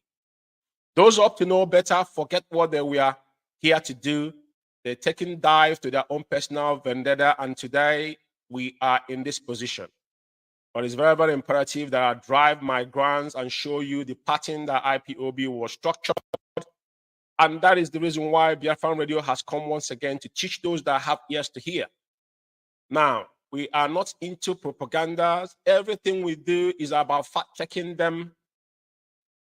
As I'm going to be unveiling some certain thing tonight, but before I do, I want to play a video of our leader. For some of us that don't understand the position of Onyendu, regardless whatever is happening in Biafra land now. Every single one of us want our leader to be released now. And but we must do it with caution, as we have done this before. 2015, 16, 17, 18. Onyendu was kidnapped 2017. Onyendu was literally dead. We pronounced him that we don't know where our leader was for 13 good months. Onyendu saw in Israel. It is not that the duress we're in today, we have not been in this position before. We've been in a worse position than this. That we could not know where our leader is for 13 good months. But IPOB strive, drive, and make sure that the leadership guided every single one of us in the right direction. Not alone that Onyendu was kidnapped and extraordinary rendition from Kenya to the zoo, and now our leader is reachable regardless that he's being restrained from certain, things. We all know the reason why, because that was a case study for the zoo. Now, what do we learn from what transpired in 2015, 16, 17? Because even the zoo, they learned something. That's why they held our leader in DSS dungeon. That's why they refused to put him in collection center, because they know things will be easier. Now, I want to make this abundantly clear. If you an IPOB member, you must understand that this is not a joke.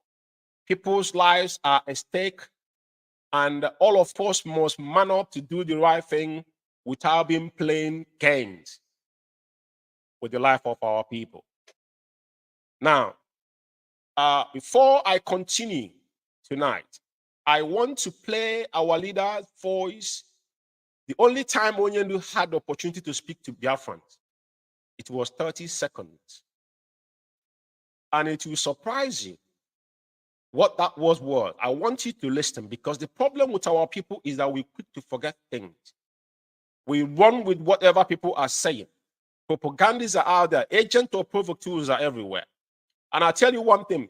There is so much content crackheads out there that they will have to say something. They woke up in the morning, they have to be on social media because that's their livelihood. They have to impress people. They have to appease their audience to Facebook to pay them or YouTube. But this is not why we're here. IPOB, we are not playing games or making money out of the agony of our own people. Now, I want to play this play before I will start to analyze, go into depth into what has transpired.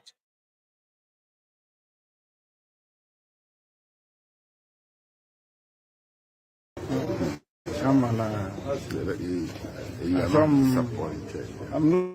at all. What should I do? It's what we expect to have. But I want our people to be very calm. I want Biafra land to be calm and peaceful. calm and very, very peaceful. We are fighting to defend our people. Not Now, I want to, for some of you who does not know, who was talking on the background was the special counsel, Aloy Jumako. Onyendu had a 30 minutes in the court, publicly tell the world that they want Biafra land to be peaceful. He sent this very message, direct and clear, to every sundry to absorb it. Now, we cannot control the how people emotions and their dealings are. That's the natural stuff. I've said this over time. But now, the stand of our leader, regardless what is happening in Biafra land, was made open here. And listen to me, the same man, it was Barrister Aloy Jumako, was asking Onyendu if he was disappointed. And he was there telling him that he was not disappointed, that it was what expected. So the reason why I brought this back is because I want you to realize that whatever you see is happening is not an accidental. Our leader has made this open, that he wants Biafra land to be peaceful. He does not want our people to be under duress. And the one thing you must understand is this. The path that IPOB has chosen from the time IPOB was, formed, and our leader take the lead of our Biafra struggle, we are non-violent in our approach to tomorrow morning. ESN was formed in the time of necessity, that our land was invaded by marauders, that terrorists in uniform, including their kit and kin in sub-Saharan Africa, they call of them to come to the zoo and take over the land grabbing. They call them, they want to have their roots as headers, not in people's land.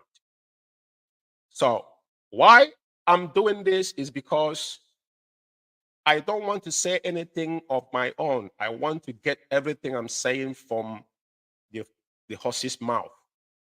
Today, I will start by opening this particular letter because it's very, very, very important. I want you to, before I bring the written version, but this is the handwriting of our leader, Mazen Nnamdi Kanu. This thing is, there are certain things you say, you become emotional, and people make gesture of it. Some people are saying, oh, if Onyendu could read this letter, why don't he speak on camera? I just play the camera for you that he said openly. And he repeated that again on this. Now, the main point on this particular written note, it was directed to an individual. And this message was conveyed through Onyendu's special counsel. Now, I want to read something here before I continue, because it's very, very important. A lawyer have a duty to their client. Now, I just want to show you, some of you who does not know, the lawyers' stance and their duties with their clients, what they ought to do, the responsibility of lawyers, as he may quote, on their code of conduct. Now, I want to show you exactly what is solicitor responsibility to a client. Okay, so this is a UK version of it. For some of you who law is universal, if you ask me. Okay, so Aloy Jumako and any other attorney that are employed by IPOB, specifically their duties with the code of conduct of any law across board, is what is a solicitor's responsibility to a client. That's the responsibility of what a solicitor means lawyer. What is a solicitor's responsibility to a client? You ensure that the service you provide to client is competent and delivered in a timely manner, you maintain your competence to carry out your roles and keep your professional knowledge and skill up to date. You consider and take account of your client's attributes, needs, and circumstances. The reason why I read this is because some of us has been carried away with reality and thinking because probably Ejimako is an Igbo person, so he has to be the one to whatever he says or do, yeah, then has to be based on what we think, and forgotten about the perspective of professionalism that comes to what they are doing. I just read to you the responsibility of a lawyer to a client. Now, Onyendu is going to 25 months, if I'm not mistaken, 25 months. Yeah, it's 25 months. 25 months now, Onyendu has been kidnapped and renditioned. And over time, we hear people question messages that come from Onyendu. How true and how false is it? I have a problem because, like I said, I have to take a time to explain things. It's when someone is not comfortable with any message that has passed on to you. And Mazen Nandekano is in DSS dungeon, is reachable. And my question tonight, before I continue saying what I'm saying, I want to ask a question for those people that claim that they are Mazen Nandekano's Onyendu is their leader. I want to ask a simple question. How many times have you tried to communicate with Onyendu from your own avenue, not through IPOB legal teams? In quote, that you can afford a lawyer. And how many attorneys have you sent to Onyendu to physically to go and visit our leader, to ascertain from our leader how he's faring, and if things Onyendu has been saying in the past, if it's true or false? Now, the problem we have is that people want to pick and choose when to accept what the lawyers has conveyed. When a lawyer, an attorney is dealing with a client, that's what they call classified information. It is one they allow you. I don't know any of you have been incarcerated before. Then, the power still onto you to make your decision. And your lawyer needs, all you need is the guidance. That's what I just read to you now. This memo of Nnemeka, when he came out, it wasn't the first one, but I'm taking this because Nnemeka spoke when we had one time they wanted to put this sit at home 2 weeks. Nnemeka has to be forced to make an audio message and convey it to all of them. He mentioned names. We know about that particular message. But when this message came, the parts of the soul dogs will not want to accept it because he didn't go well with them. But there's something I want to highlight here. Onyendu make a very specific point here, saying that DOS is forbidden from responding to Simon Ekpa, no matter what. That's the reason why Onyendu made that comment. And today, that particular comment is metamorphosing because then they were thinking that is in their own favor. Now, anybody can claim that Mazen Nandekano is our leader because Onyendu represents the 70 millions of Biafran. And passionately, a lot of people love our leader, directly or indirectly, arguably. But I want to say something here. Now, as an IPOB member, when Onyendu pass any message, that message automatically become a law within IPOB. And nobody questions it. That is his highest command. Obey before complain. Okay, so now, this is Nnemeka's message. I want to play it a bit before I came to what I want to say.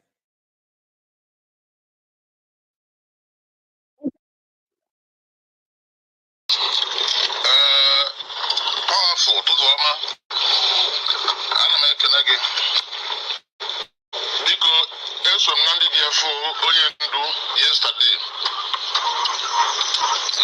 DSS, what you say, 50. That's what yesterday, 5th of December 2022, DSS. I found Nnemeka Ejiofor. I'm a lawyer, even the lawyers never even. Oh, Lozi, also can see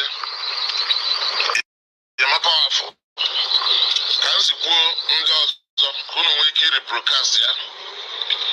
And ya bozibu na ya no they try to sit at home, 5 days sit at home.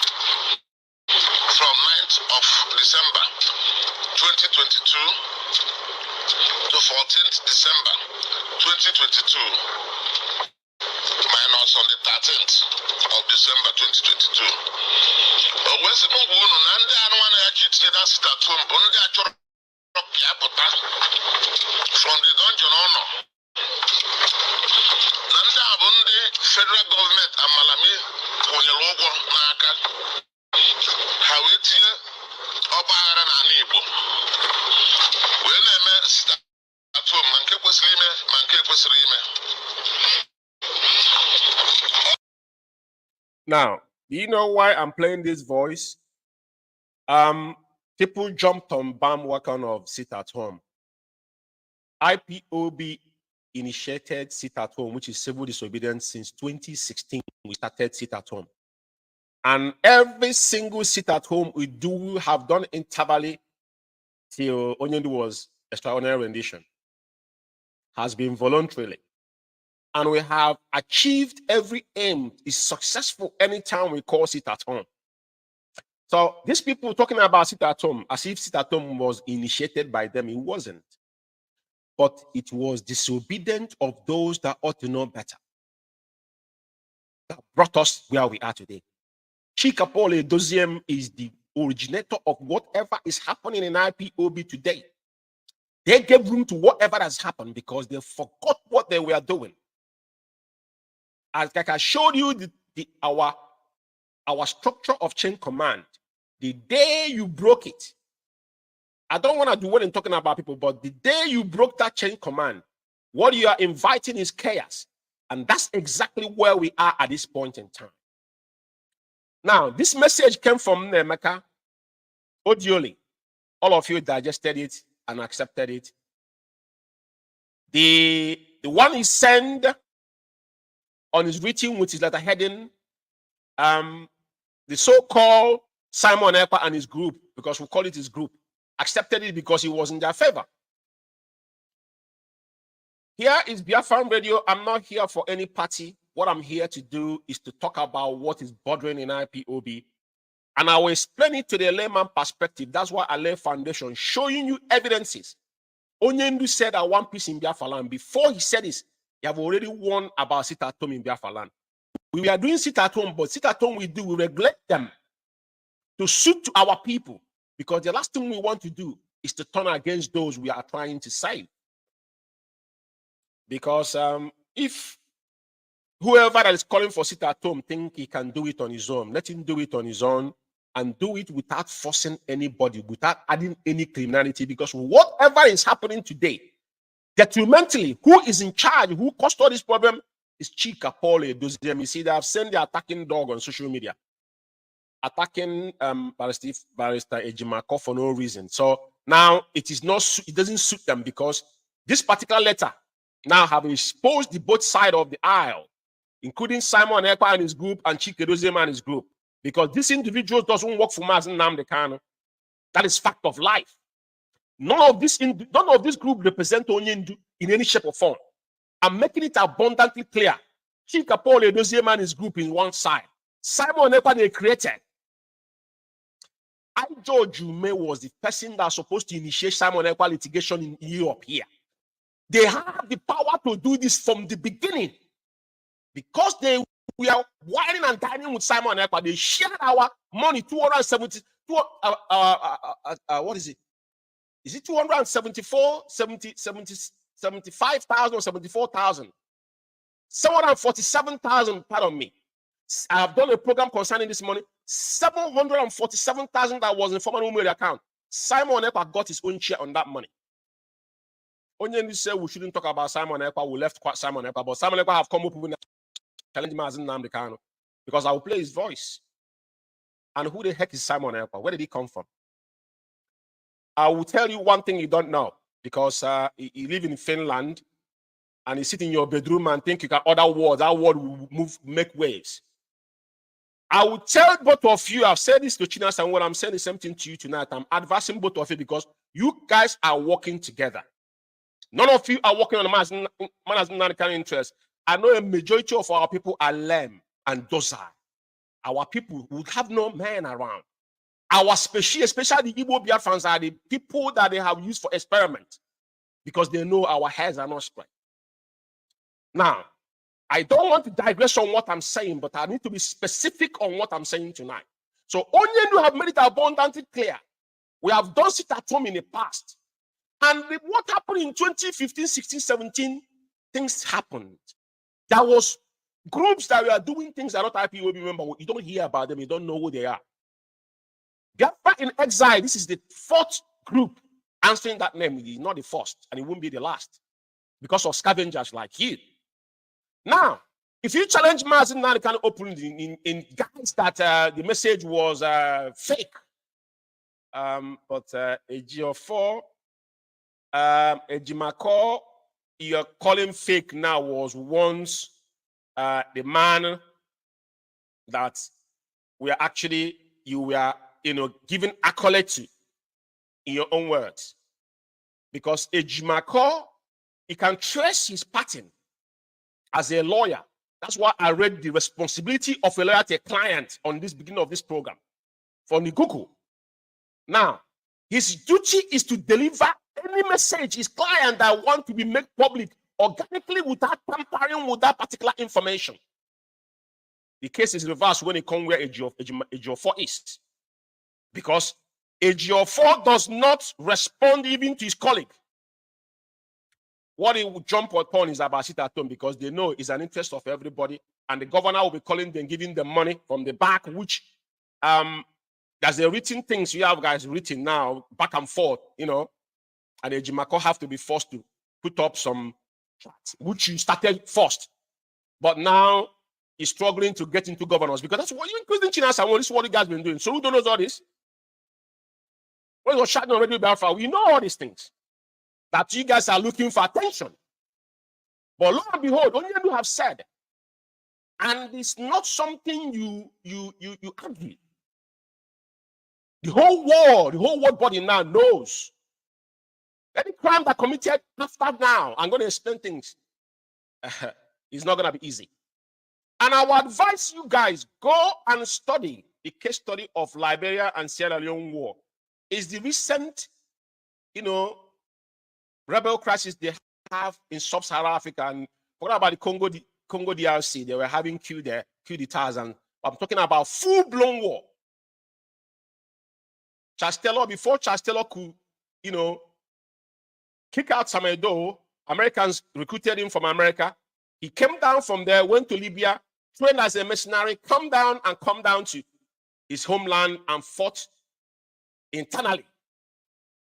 You cannot sit down in your bedroom and jumping in the back of Mars and Nanakane as a freedom fight. It does not work that way. And as long as Onyenu have made this publicly, like we said before, when we came out before, we told all these animals what they should have done. They allowed you, and where you are today. Remember what Mazen Nanakane said. Mazen Nanakane says, Simon, do not allow the devil to get into your head. And the demon have taken over you because now the power is intoxicating. That's why I'm going to play your video when we are talking. On your response to Mazen Nanakane's order. And when I look at you I can see through you because you're empty inside. That's the fact of life. Power intoxicates. You live in Finland. Finland is not a rich country. They're not in they don't have city. They're not in NATO, in United Nations. They're just they're not in G7, not in G8, nothing. They're just an ordinary country that are comfortable on their own. But my point here is I'm making is that IPOB came to the brave Biafrans. We are not going to suppress them. We kept mute all this while for a reason. Onyendu gave order, and that order must be obeyed to letter. But as it stands now, Mazen Nanakane have told the world that anybody calling sit at home in Biafra land, that sit at home is automatically, stopped. It's an ultimatum. But you have dared our leader publicly now, and some of all these gullible people, it hurts me because when you hear people talking, you think these people have anything to offer. They haven't got nothing. They don't have anything. They have shallow brains. That's the problem. Now, I want to pull up so many things you're already seeing, but it's very important I show them because I don't like to speak without making things, visible to buttress what I'm saying. I always buttress what I'm saying. Okay. On this occasion, this issue that is at hand right now, Barrister Ejimako actually have written the press release Onyendu asked him, to make public, which is in the public domain. I know everybody has seen it. I have the screenshot version of it. I didn't put it in PDF because I deemed there's no need for doing that. It's something that is public. Everybody can access it. But this is what Onyendu authorized him to do this, right? And at the end of the day, a lot of people have a different opinions and versions of it. But I'm not reading it from the beginning because some of us have read it, yeah? But there's something I want to point out here. There's very significant points I want to point out. That's very, very important. You know what I mean? And I will start from where you say anybody still engaging on sit at home is not my disciple. Haters of Biafran and mindless murderers in uniform are hiding under the cover of combating enforced sit at home. We never enforce anybody to sit at home. That is how you're going to, have a census of people. You cannot force people to sit back in their homes. That is not what IPOB is all about, right? So this is main thing Onyendu have said of unleashing mayhem against the same people we swarm to defend. I have sent countless messages to those purportedly enforcing sit at home. They are not doing so in my name. I am not begging anybody to release me. Just that Nigeria should have the decency to obey their own laws. We are following what we are doing into legal proceedings. If you have anything to add to it, you can do it without making noise. This has been done before, with all due respect. And it goes on to say, the main issue which our people should address their minds to is unconscionable delay in having the government appeal of the Supreme Court, which is a situation not amiable, but to any sit at home. Therefore, sit at home is a waste of time, resources, energy. Those who may not understand the genesis of sit at home should refer to my younger brothers. Yeah? Onyendi said, those who does not understand the genesis of, that is what will be ringing. He said, refer to my younger brothers. He didn't say refer to DOS. He said, refer to my younger brothers. Right? He said, refer to my younger brothers' press release on the eve of the commencement of original order issued by IPOB family. My brother made it clear to the DOS that I was against the order for the people to stay at home under whatever guise. This caused a rough between my siblings and DOS till death. This is what we have. Now, this is the part that they are jumping up and down because Onyendu have made it open. Onyendu have confirmed what we've been telling you for a very long time. For a very long time, this argument have been set in. We'll be telling you this is what happened. China Sanwo-Olu come openly and confess that they disobeyed Onyendu. And they have Chikedozium accepted.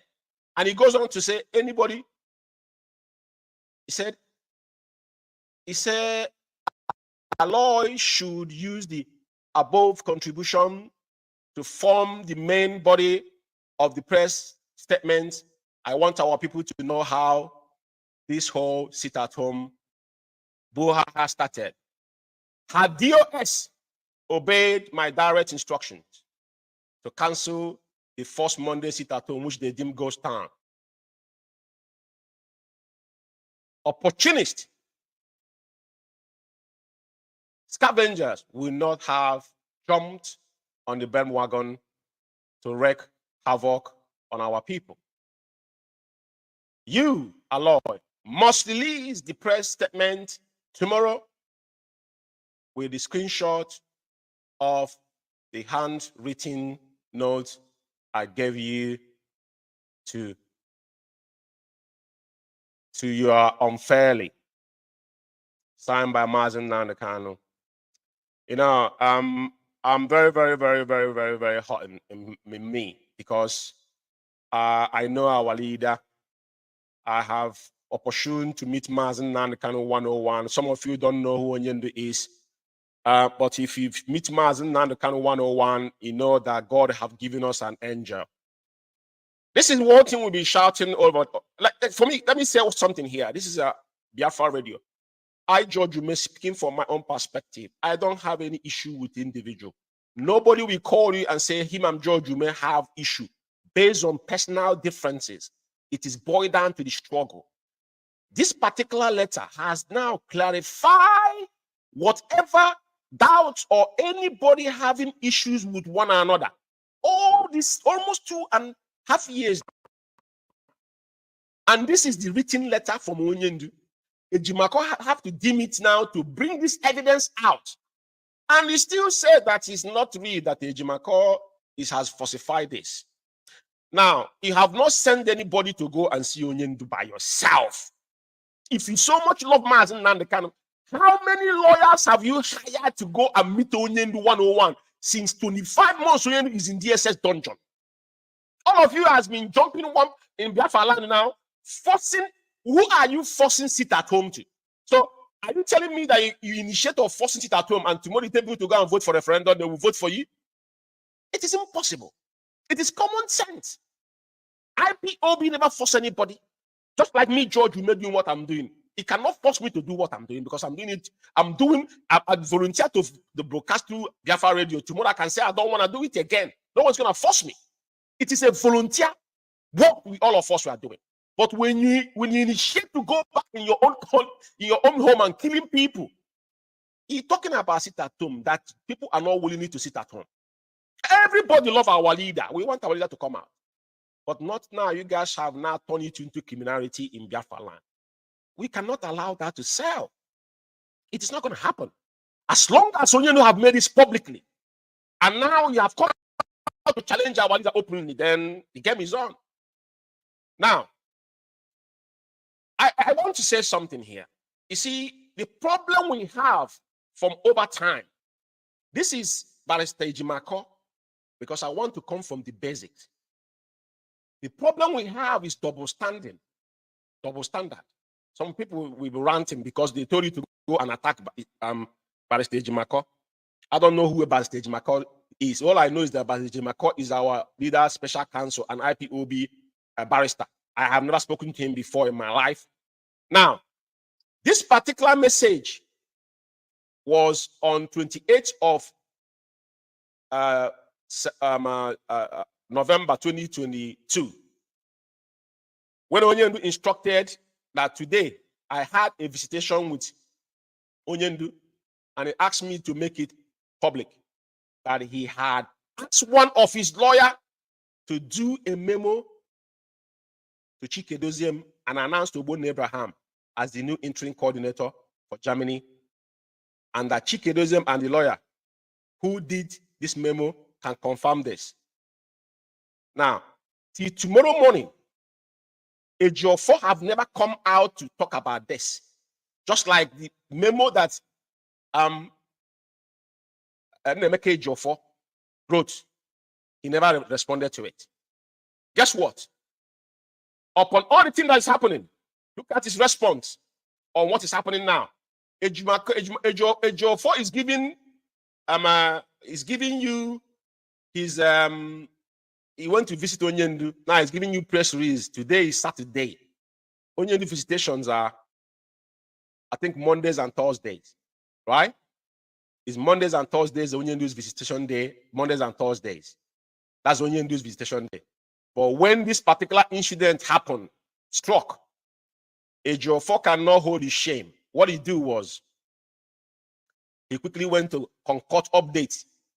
He sees a update on Onyendu Mazen Nandekano's medical examiner by his choice specialist. This man is not Onyendu lawyer. Ejiofor and Ezekome is sacked. And I don't need to tell you to know, because there's no message. Is there any message that Mazina can have conveyed that Ejiofor can say that they conveyed to Biafrans or anything Onyendu told him? Even in court. That's the video where Maswell was pushing him away. This sit-at-home issue, Onyendu, Ejimako was talking on the background. I remember after they stirred our case and they went to take the date of August. That day, they were busy giving press release while Ejimako was going to see Onyendu DSS Dondo. And Ejiofor was struggling to give Onyendu the message, give Ejimako message to go and speak to Onyendu to calm down. I have it on the background. I have the video. I can play it. But what my point I'm making here is very simple. Ejiofor, because these lunatics you see around say that they're defending the dogs, the people that sold Onyendu, and is both sides of the aisle. These people, none of them, don't trust any of them, because they are working for themselves, not for Mazen Nnamdi Kanu. He quickly concocted this, and as per, look at now what he said. He said, he says, as was part of the protocol. No, that's not what I want to do. I say no. There's a particular verse I want to read. 1 second. There's a particular verse that I want to read concerning the sit at home. As the entire world, as I say, as the entire world has always been informed, Onyendu has constantly made his position on the infamous sit at home known, and his directive is that this must be for instance, now he's confirming what Ejimako has said, and some of all these irats will be interpreted in a different form, but all the things that was said, none of them have he come out to. As if he said he's a leading counsel before he brought Ezekome, because he couldn't stand the sight of Ejimako. Now he brought Ezekome. Ezekome himself came, and Ezekome was the man that collected an award from the zoo. So how can you say you're protecting Mazen Nnamdi Kanu, and you the same person was giving this award from the dead Buhari? Yeah, this is the man that he said is defending Onyendu. Ejiofor have a pending case, criminal case in the court, that he defrauded one of his clients. It has not been said that he didn't do it. The case is still in court. That is the fact of life. The reason why I'm doing all this bringing all this evidence is that, like I said, I don't say anything without fast checking them. Okay, now it still go forward to say. Now, Ejimako now has some tweets that he did today actually, and where he was actually exposing what is happening. Now, this is Ejimako. These are people that are calling him, and this is one of the messages that is got from the people threatening him. Don't make the same mistake of Ifeanyi Ejiofor, or you will regret till you die. We Biafran cannot forgive anyone who betrayed Mazen Nnamdi Kanu. Be warned, Mr. Lawyer. What do you think you can get from Nigerian terrorists that you cannot get have more than if Biafra is finally restored? Rethink. Now, this is one thing. This is what people are sending to a lawyer that's defending Onyendu. And the question is, none of these men has gone to DSS dungeon to go and know how our leader is faring. And it's very, very, very mind-boggling, and it's disturbing.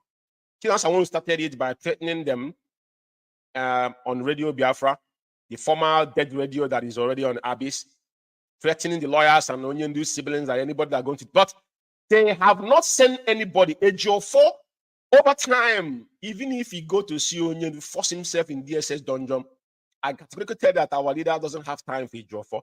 Ejiofor is sacked.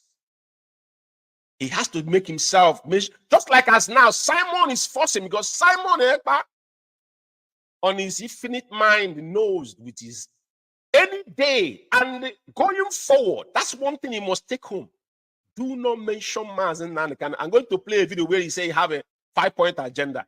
The guy is a comedian, but and I have never ever The reason why I have to do this is because this has to concern to do, this is a national issue and it's very, very pivotal that people understand. Forget about the saga on social media. Ejimako even, he has a voice. I play his voice here, you know, when he give, because I think he give a press release on this particular issue, and some people are making gesture of it, which I'm going to play it here. You're going to listen to it. But to bear in mind, this is the numbers that are threatening Ejiofor. He's on social media, Ejimako, you know. So, and he put everything in writing. He never hide it because a lot of people thinking that probably what Simon Ekpa and Ejiofor went through because they have dealings. When someone know your dirt, when you have used someone to blackmail somebody, that person know your secret. So, and Simon Ekpa, because he has something to achieve, he has been a blackmailer. Anybody that he has something to do, that's why shamelessly, at the end of the day, he and Nelly Ofebu, they brought her nakedness to the world. All these things tell you all you need to do. I don't pay attention to these individuals. I don't need anything from them, personally. And that's not IPOB. Those, he never had a duty care. Simon is not a IPOB member. That's the fact of life. If Onyendu, no one is saying that Mazen Nankani is the leader of 70 million plus Biafrans. Yes, we agree on this. But he can't commit crime under Mazen Nankani's name. When Onyendu have told you, now is enough.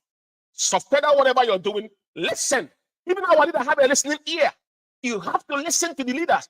Onyendu went with our elders in 2017. After you went to meet in Enugu, they formed Operation Python Dance.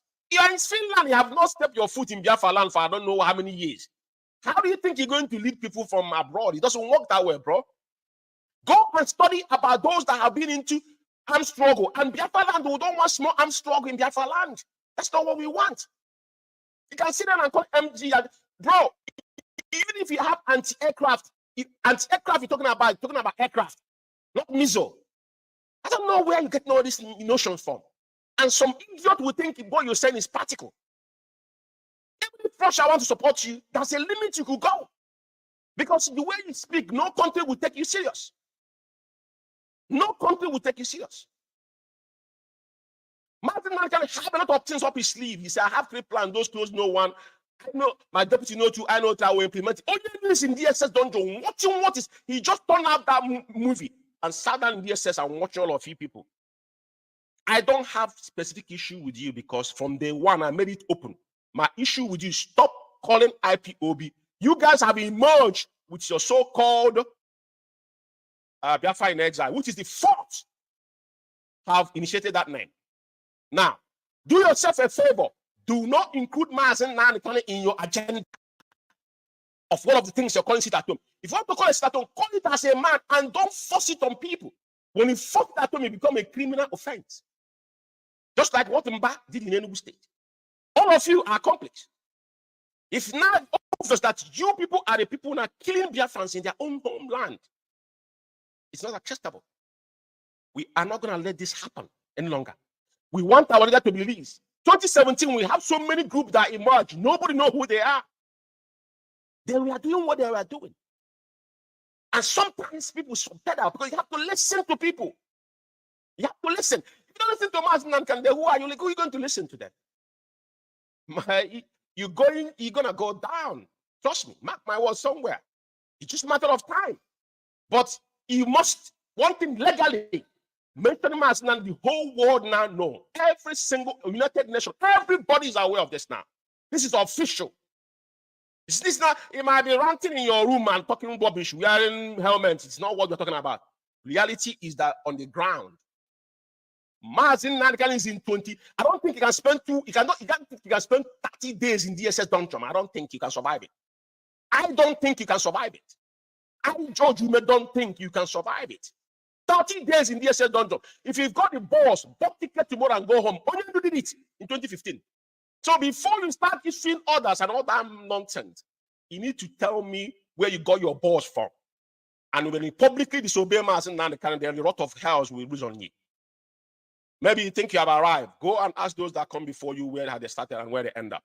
Now, I'm gonna be, now, this is another thing again. Now, this is This one here is the conversation between him, because first of all, he was one that released private conversation between him and Ejimako, saying, I'm still in Enugu, though. Please call Mandela. He is in Abuja. He should know. I just call him now, but no pick, so you may test him as well. Now, at the end of the day, Ejimako have to respond.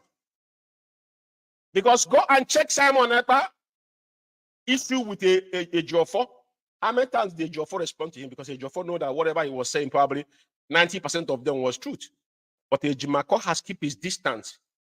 He was talking to him because Ejimako is Onyendu's legal special attorney. And Onyendu is in DSS dungeon. So anybody that associate that want to get to Onyendu have to go through his attorney. He has to communicate that message. That doesn't make him, he's not into struggle with us. He's an attorney. That is his job. I want some of you chicken here to understand this fact.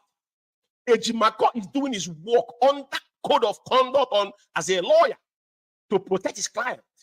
Now, he pushed him now to publish the conversation both of them had concerning Governor Mba. You can see what's happening in Enugu State. This is a personal thing. Unrest in Enugu State, how many people died there? And he's sitting down and giving warning. The warning does not hold any water. You have a couple guys with AK-47. They ain't gonna do. They're going to jack. They ain't gonna do. We don't want anything. Armed struggle. Some of you shouting. All these people that gather themselves on the social media. What do you guys need to do? Gather yourself and go down to Biafra land. Yeah, but you cannot force people to go and sit at home. It is not what IPOB stand for. And Onyendu have made it abundantly clear that it is not by his name. And now, whatever you are looking for, all these things are about money. All of you are looking for money. And now it is open. It is not hidden anymore. I need to go through all these things before. Now, the same thing goes on here. And even they say the handwriting Onyendu is fake. How do you verify that? That if the handwriting is fake? I thought you say you're a lawyer. If you're intelligent, have you communicated with Onyendu? Because I'm asking. All of you has been shouting, you're fighting for Mazi Nnamdi. Do you have lawyer that interface between you and Onyendu? Do you have anybody that go and get message? Because if you cannot go and get a message from our leader, so what you're telling me is that those on the front line that are going to DSS dungeon, running, every week they are on fucking Abuja onto their own destination, or those that live in Abuja, including his younger brother. Then you have the nerve to question whatever message they brought. And he censored the one that they want to take and what don't know what you have not met effort on your own to send your own delegate to go and meet Onyendu. Because if you have a delegate and go through the normal proceedings, DSS will allow you to see our leader too with another legal luminary. They will give him access to our leader. Have you done that? You haven't done that, but you sat down in your bedroom and saying that the paper, because it didn't suit you, that is fake. And now you have the nerve to question Mazi Nnamdi, including you. We know from day one, and I said you have no duty here to IPOB directly, but you claim that you are Mazi Nnamdi disciple. And what Onyendu say? Onyendu's prophecy will come to pass. Mazi Nnamdi knows you by your name. After when he recommended, all people recommended, he told you, Simon Ekpa, do not allow devil to take over you. We saw this all from day one. The people that I'm talking to is not even you. Is those people that have the duty care, that have sold out within IPOB, that gave you the temerity to have the nerve to question Mazi Nnamdi today.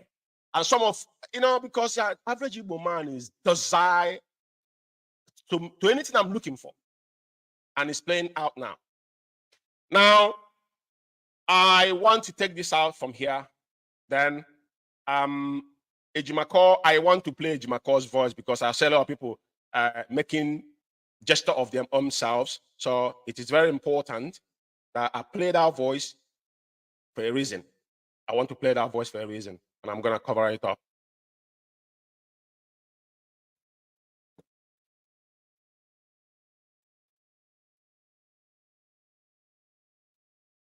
And good evening to everyone listening out there. My name is Aloy Ejimako. I'm a legal practitioner and special counsel to Mazi Nnamdi, the, and the indigenous people of Biafra.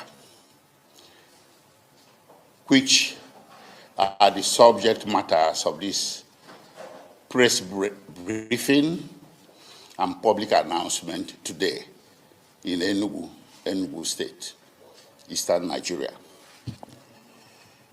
The press briefing is in the form of a public announcement, as I stated before. I have reduced it in writing on my letterhead because of the sensitive nature of the message it bears. And the press briefing and the public announcement is going to be exactly to the script. So now, therefore, I'll read from the script I have prepared, so I'll stay within context. This is a public announcement stroke press statement issued by Mazi Nnamdi Kanu through my humble self, Aloy Ejimako, his special counsel, and is issued to the general public and all media institutions. The subject matter of this public announcement is that by direct order, Mazi Nnamdi Kanu hereby ends once and for all and finally all sit-at-home, including the Monday sit-at-home and any other proposed sit-at-home presently in process. This public announcement, as written, bears the unedited verbatim instructions containing a direct order personally issued by Mazi Nnamdi Kanu in his own handwriting on 24th July in the year of our Lord 2023 through my humble self to Mazi Simon Ekpa, instructing him to, quote, desist from calling for any sit-at-home henceforth, and to make a public announcement on his platform, media platform, to the effect that he, Mazi Nnamdi Kanu, Mazi Simon Ekpa, is in receipt of a direct order from him, Mazi Nnamdi Kanu, to cancel any pending sit-at-home in place at the moment. And also that he, Mazi Nnamdi Kanu, has, by the same order, authorized me, Barrister Aloy Ejimako, to issue a press statement if he, Mazi Simon Ekpa, fails to make this announcement on his platform. For avoidance of doubt, this direct order to Mazi Simon Ekpa was personally handed to me by Mazi Nnamdi Kanu when I visited him on this 24th of July, 2023, at the headquarters of the Department of State Security Services in Abuja, Nigeria, sorry.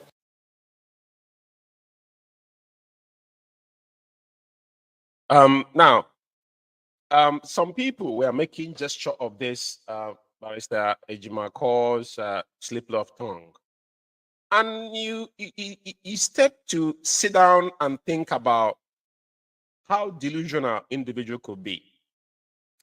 This man is in an enormous tax on his shoulder, is working tirelessly. Tirelessly. The paperwork that is on top of his head. And after reaching that press release statement, public statement, he came out again to give a press statement orally. And somebody speaking up where he said he was given to him in headquarters of State Department in Abuja and Umuahia. Somebody take that he's probably under pressure. That's the reason why I don't want to put his face up here, because the video I didn't brand it. It was not branded. That's why I covered it for avoidance of doubt. But the point is, what is wrong with what I have just said? Everybody's a mistake. It's a mistake. Can come from anybody. Allow him to finish.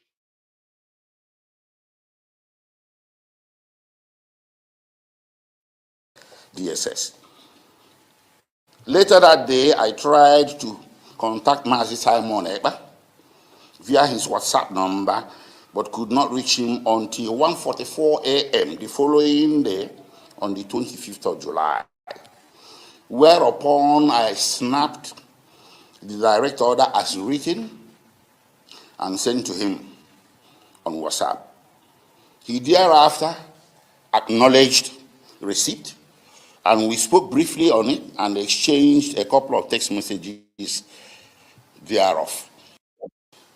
Since that early 25th July 2023, when I conveyed the order to Mazi Ekpa, and he duly acknowledged receiving it, he has not implemented the order or otherwise made such public announcement on his media platform. Nonetheless, I made a conscious decision to give him the benefit of the doubt and thereby accord him time to do the needful. Then late yesterday, further written instructions was issued by Mazi Nnamdi Kanu directly to me by proxy, referring to the extant direct order to Mazi Ekpa, and in addition instructing me that given that Mazi Ekpa has so far not carried out the order, I, Aloy Ejimako, as of council and as of today, the 25th of July 2023, must proceed to make the order public through a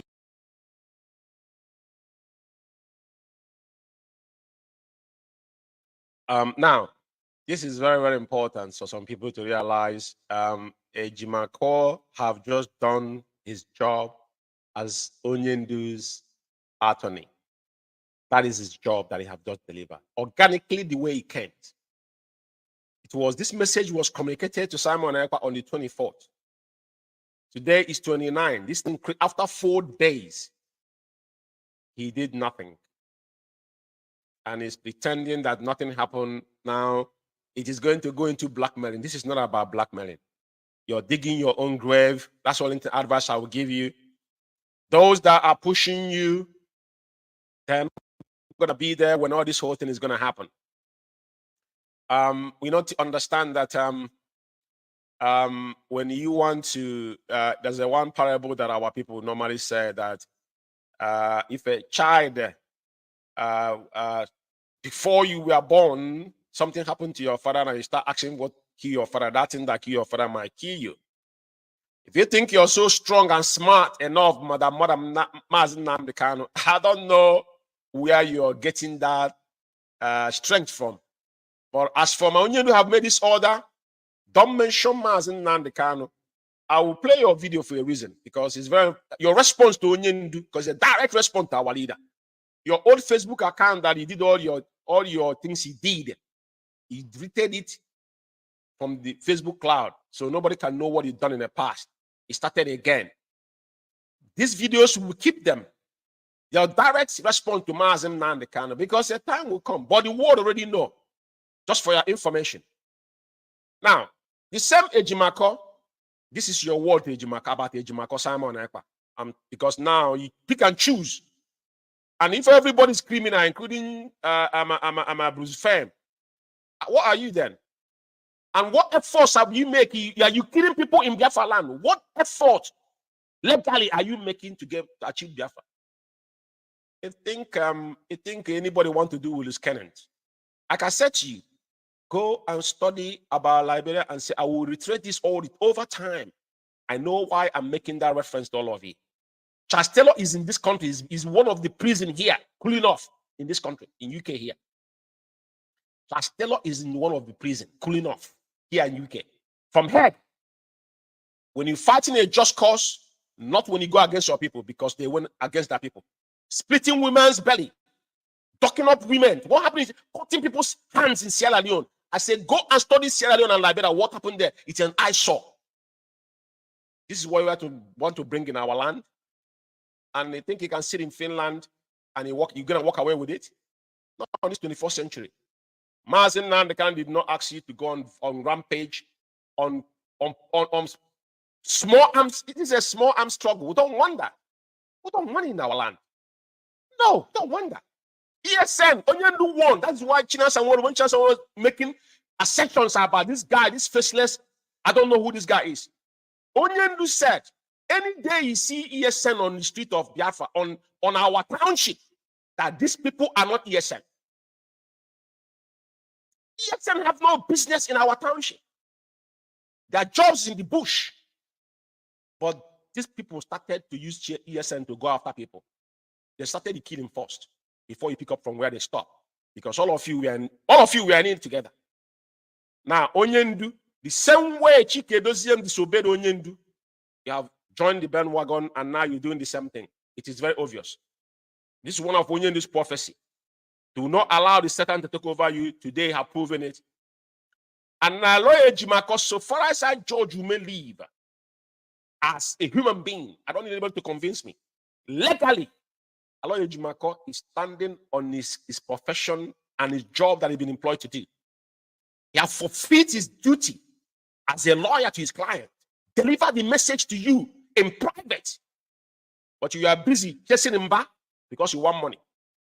All these shenanigans, you guys need to quit from it. If you want to cause it at home, do not. I'm going to address your video when you're making your agendas. Then, so now I have something to play here. Your voice about Ejimako, because you guys will set it and forget about it. He says he's a good man. He's a good man that when Onyendu give him a message, now he will compromise that message to you that make him a good man. I don't think so.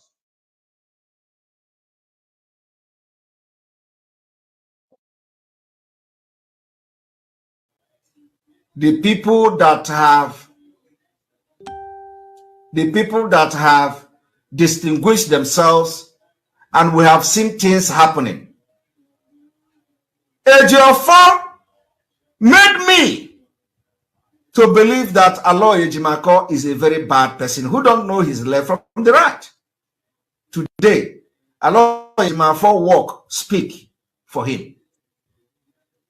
Aloy Ejimako is not running on. So I'm not here to brush him or anything. No, I have my own standard how I assess people. Aloy Ejimako walk is speaking. We have seen Unuma here. We have seen many, at least 2 times now.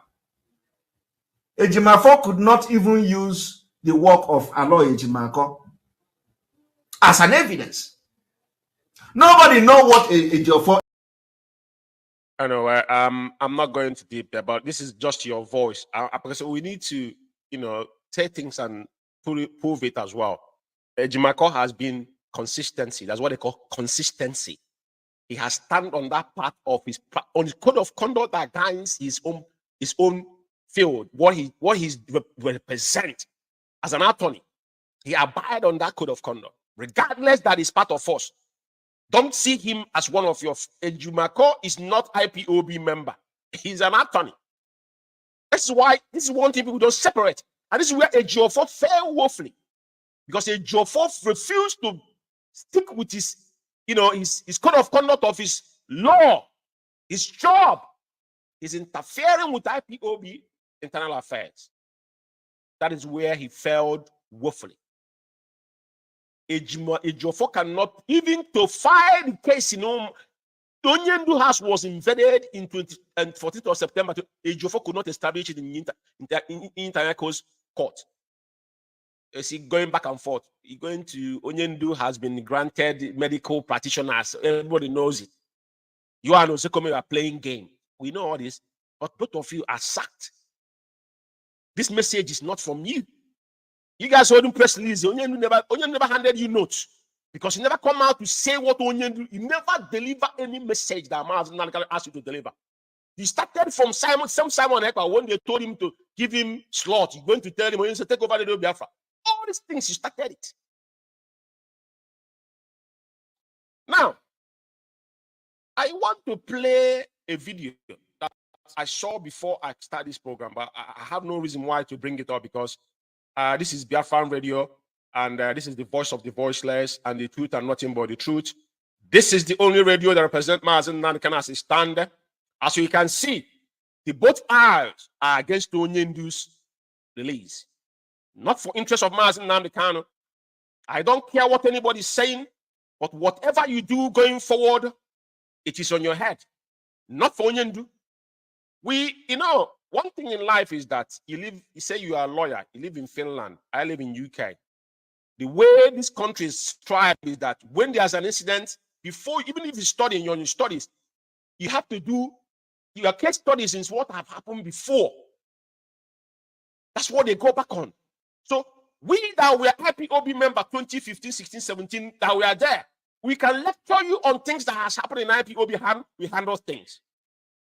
And that's one thing you must take away. Uchemofo can be one thing I will respect Uchemofo the day I die, no matter what he do, is because Uchemofo never for one day disrespect Mazen Nankan or let Onyendu's word. I know what I'm talking about. I was an insider. I know what was going on. I know what was going on. Onyendu's word will never drop it like a pin. No, he wouldn't even hear the sound. Uchemofo will grinch it. That is why Onyendu was missing for 13 months. Nobody know. Nobody know. Uchemofo granted interview with Ajasa and everybody. Nobody know. We don't know where our leader was. All this noise you guys are making every day, this is like a joke now. You guys are sharing money among yourself. Is that what IPOB, is that what freedom fighting is all about? No. You don't have a leader. If you don't have a leader, then you're not going anywhere. Even EFF in South Africa, you see how coordinative they are. IPOB is a mass movement. And you must abide to our code of conduct, obey before complain. Only to give order, you question it. So, who are you going to listen to then? For crying out loud. Let me play your rhetorical video you're making, and you can see that you're empty inside. That is fact of life. Fellow Biafrans all over the world, this is the 29th day of July 2023. I want to use this opportunity to make it very clear that the coming 2 weeks sit at home is non-negotiable.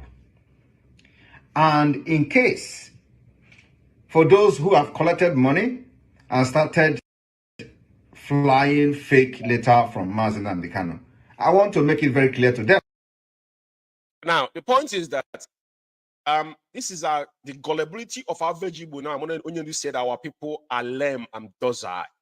This guy is just in a one hotel room, yeah, saying this. Ask him, did you know that the letter was fake? So the letter of Emeka was not fake because he said, do not respond to Simon Ekpa no matter what. And in conversation between you and Ejimako, you are the one actually asking for money from Governor Mba. Because seeking relevance, these people don't want to speak to you. They don't want to talk to you. That's the fact of life. You can't turn our place into, I don't know what you guys are driving at.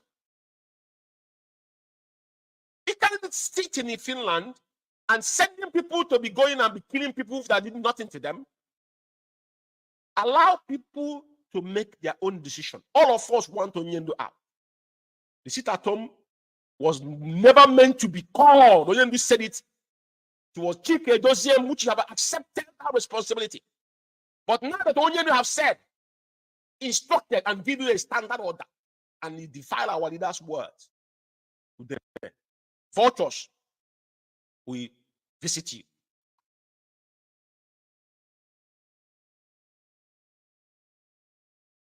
As well, that we have embarked on, and we are going to embark on in the nearest future, have 5-point agenda. One is for the demand for immediate release of Mazen Nankan. Hold it there. it cannot be demanded for immediate release of Mazen Nandekano. Mazen Nandekano have told you, keep my name out of your agenda. You see, this is what we want from day one. If those that have duty care listen to us from the beginning, because them themselves was complicit, they were part of, these people are together. That's why I see them today. They are attacking dog, are attacking Ejimako. Because now, that secret they were hiding all this while, the raft they have with Onyendu have said it open now. The Onyendu make it open, the sit at home, which they accepted. I'm going to play their both voices before I close this program. But my problem now is this. He said his agenda, his first agenda is the demand of immediate. You don't ask for Mazen Nandekano release.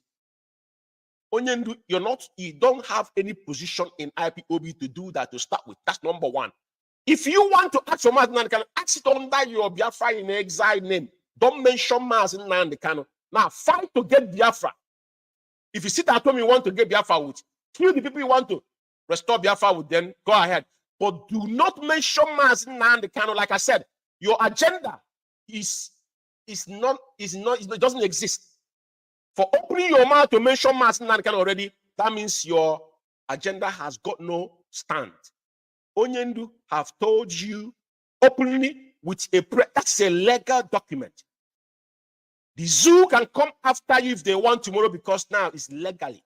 People we are talking before giving you benefit of that, but now Mazen Nandekano have make it. You say your law. I'm advising you. You don't know where you're heading to. You're heading to your Waterloo. You know, our people say that the fly that have a deaf ear always goes in with the corpse in the grave. If you don't pay attention on what you do, because I can see the power handlers are taking over you being intoxicated. Since you come out to question Mazen Nandekano, that means you're not a member of IPOB, you're a Biafran. No one will take that away from you. But one thing you must not do is to impersonate Mazen Nandekano's name. Every country that have gone into this kind of fast, they say, go and study about Liberia. For the Sanko was in prison, when he was there, the rebels was in the bush, they were fighting. But some negotiation, sometimes somebody will go and meet him in prison. Those guys sometimes will pedal down. Even though they were in full-blown guerrilla warfare, including Liberia. If you don't listen to your leader that is in prison, how are you gonna try? Where are you going there? You don't have direction. So you want to tell me tomorrow if you get arrested, nobody will listen to you. If your small group you have, tomorrow now something happened to you, how do you think they will take order? Who is going to control that? Who is going to be leading you? That's a common sense. Because it's not a rocket science. I will allow you to mention your 5 points, but I just said it openly. On Biafra Radio, Mazen Nandekano have said, do not call any seat at home under his release. It is a legal document. You see the way we carry a false document defending you. Now, that is how we're going to use that document. And every governmental organization in the world now know that whatever you do is under criminality. It is not for the cause of people of Biafra. Just this is a piece of advice. A piece of advice. You know, it's a piece of advice. So I will allow you to mention your 5 cardinal point or whatever you might call it. I don't care. But speak.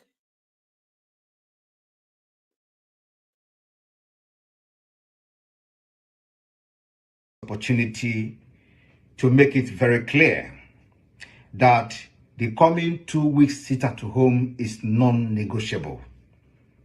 And in case, for those who have collected money and started flying fake letter from Mazen Nandekano, I want to make it very clear to them as well that the sit at home we have embarked on, and we are going to embark on in the nearest future, have 5-point agenda.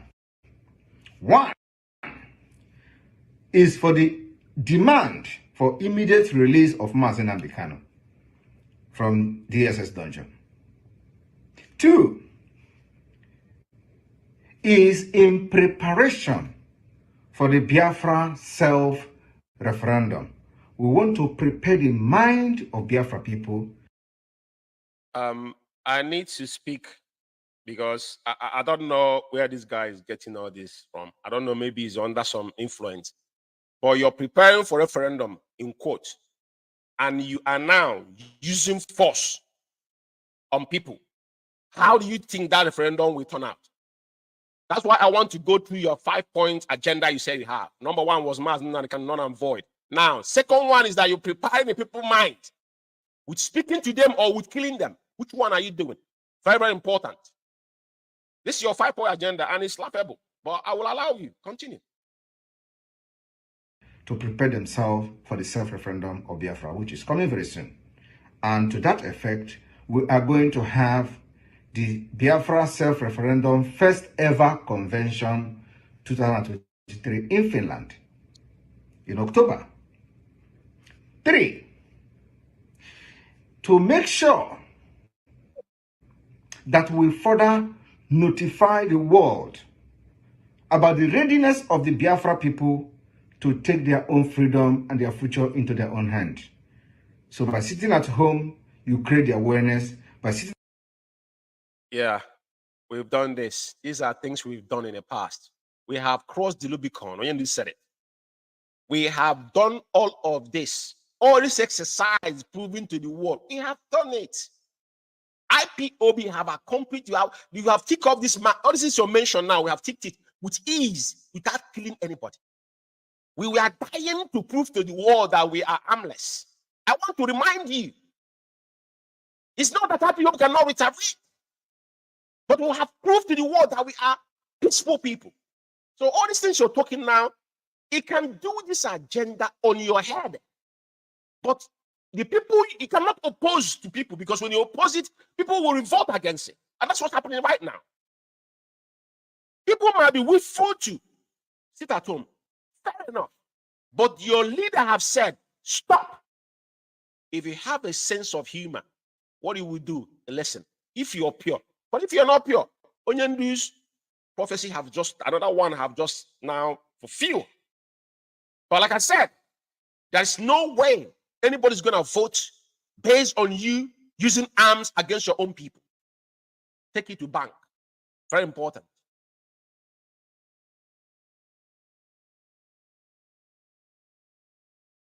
At home, you crash the economy of Nigeria. But sitting at home is one of the sitting at home is one of the powerful weapons that have been used.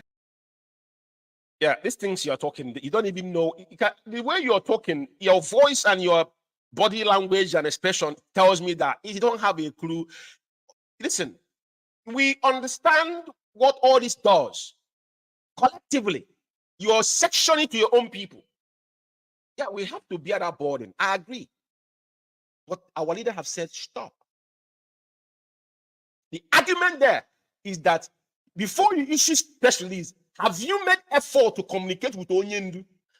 Because if you say Onyendu is your leader, and you're claiming that you're prime minister of who I don't know, in exile, have you communicated with your leader? I'm not talking about assumption. Have you sent anybody to go visit Onyendu to verify what Ejimako have said, if it's lie or false? If you don't have the capacity, you need to shut the heck up. You need to stop talking, bro. I can see you. You're empty inside. This is somebody, out of nowhere, you start seeing money you have not seen before. Chikenose and his cronies allowed you to double into IPOB. You guys came and tried to destroy what people have paid with their blood. Some of us that have put everything we own in our life on this struggle. It is not a joke. It's not a child's play. Looking at your body expression and the way you're talking, you're sitting in one room and talking rubbish. Agenda, you don't even have a strong voice to back what you're telling up. It's a trash. We've gone beyond this level in the struggle. We've done all this with ease in IPOB. Go and study what we've done from 2015, 16, 17, 18. All this stuff. Within money have changed, and all of you have money. You guys have stolen, combined together. What are you doing with the money? Telling people you guys are. Who are you killing? Are you killing Fulani herdsmen, or you killing your own people? You giving the terrorists the excuse to enter Biafra and massacre our people. Are you ready? How many helicopter gunship do you have? How many jet fighters do you have? You don't talk things. Don't talk is cheap. How do you back it up? You don't. What is the ESS done to me? You're not there. You don't know what happens on the ground. You're not. All these people you guys are controlling from wherever you are, these are hungry individuals. I'm an IPOB member. Nobody can tell me what to do, exception of how IPOB is structured. Because as I am standing, I know there's so many men out there that are pure, that know what they're doing. When you say I need 100 men, you know one of them. You are propagandists, and this was allowed by those vultures within IPOB. And that's why we are come here to teach our people to understand. Only in this order is one thing nobody can, you cannot challenge it. It doesn't matter who you are.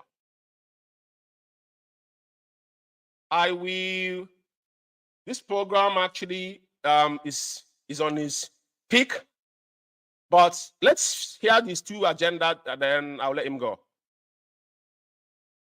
Used for the time immemorial, and we have come to adopt the sit at home, and many other civil disobedience that will follow if they are not going to release Mazi Nnamdi Kanu after these 2 weeks. More of this civil disobedience is on the way.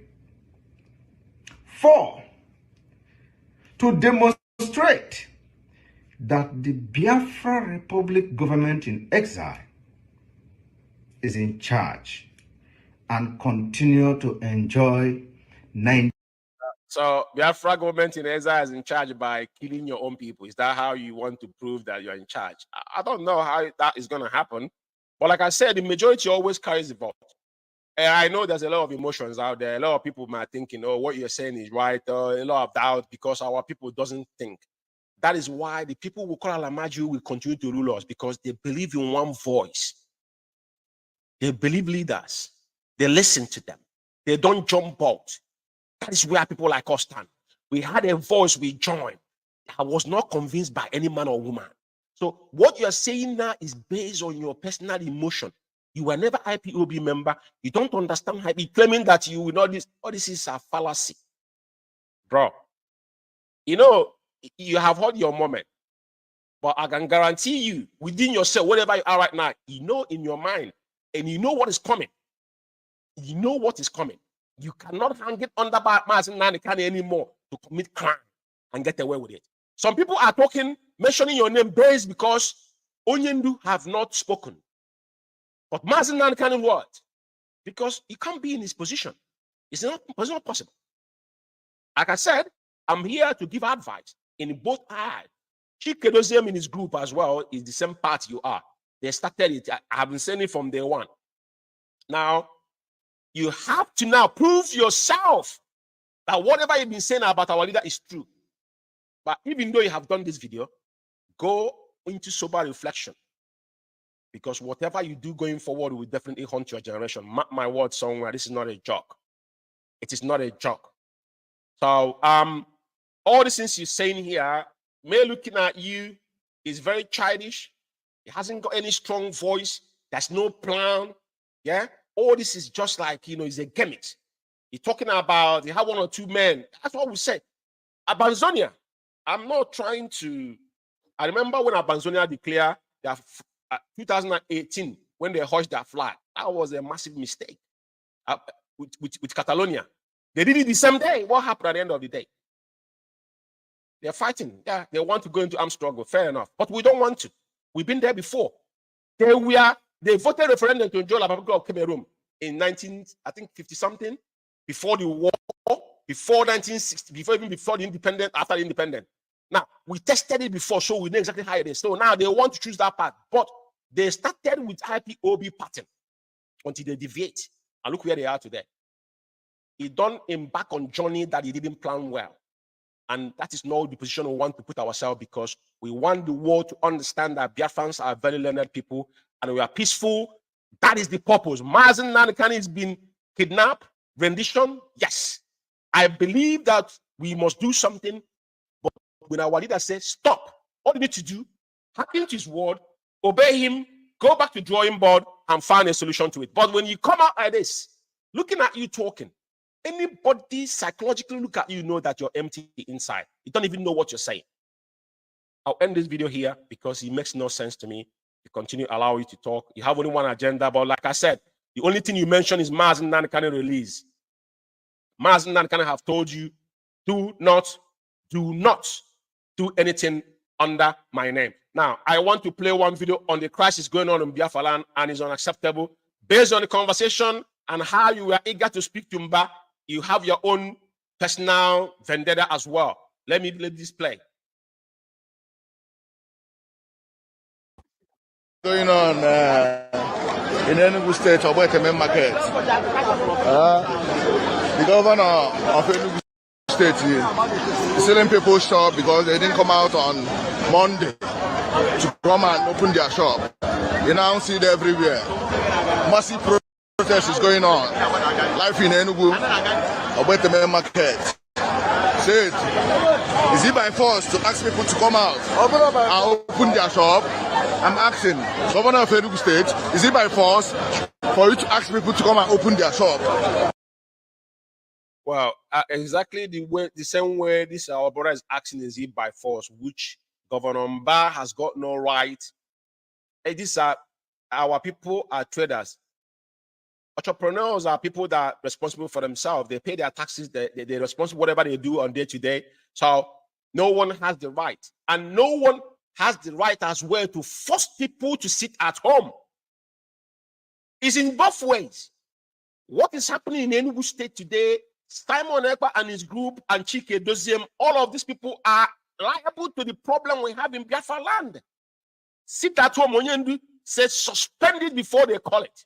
Now, it metamorphosed, which now is clear to every sundry that Onyendu from day one never approved it. He was disobedient of Mazen and carries heavy consequences, massively one. And now is unveiling, right? So, Governor Mba, you know that one thing you guys, when you say, serve the Fulani and come back with shame. Some of you, like Onyendu always say, Hage Dini on first before they give you position. Then you become now the villain on your own people, because the only place I see an average Igbo man become strong is when he sees his brother. They don't fight outsiders. It's when he sees his own. Everybody now, yes, you want to prove that you're everything. But one thing I must tell you, you people cannot make Biafra land ungovernable. Onyendu have spoken, and any contrary to this is going to attract a heavy consequences. Now, I want to put this quickly before I go. This is the one of the faceless idiots. Excuse my language. Hiding under IPOB, say he's a former Middle East Continental rep, aka faceless China Sanworu. This is what he wrote here. I say anybody, any person that exposed to the public any written instruction from Mazen Nankani to the public should never be trusted by IPOB worldwide. Meaning what? What does that mean? Onyendu authorized it to make it public. It is your attack from Onyendu. You disobeyed Onyendu. I have your record here. I will play it. People will listen to. This is why all of you are in the same boat with Simon Ekpa. It's obvious. Now, that's why you guys are fighting Ejimako. But one thing you fail to realize that Ejimako is not a Jofo. I can categorically tell you, because I can say from their body language or what they have done in the past. Every legal means IPOB have achieved in recent years is when the Jofo become the special counsel to Onyendu. As you can see, all the filings, everything, he's done it single-handedly. Even including the Hague, United, everything he votes. He said it with your mouth. I'm not blowing his trumpet as well. But as you can see, those fallen angels now shouting. This guy, they call China Sanworu, was the first person that used our Radio Biafra where we worship. That is why, that's what gave back to this Biafran radio today. Just like as Radio Biafra International died, Radio Biafra is an archive. As long as IPOB remain, it's a matter of time. So, another thing I want to say here is this. To buttress this, Chike Doziem was the person, question Mazen Nankani for sit at home. I want you to listen to him.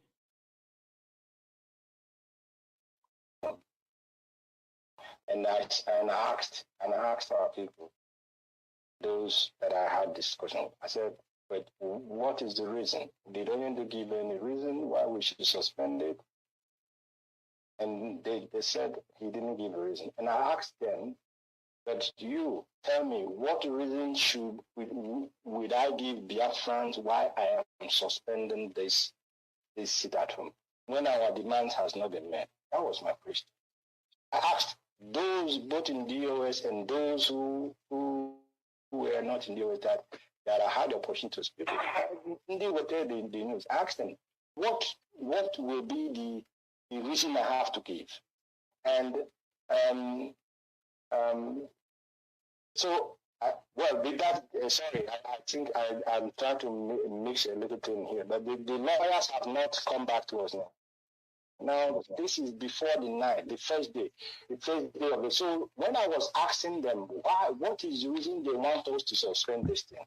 And they told me that we should use NECO as an excuse. I mean, we should use NECO because of the exam that the people are trying to hold. And I said that NECO doesn't really, it's not the strongest excuse to give the Biafrans why they will, why we should stop the sit at home.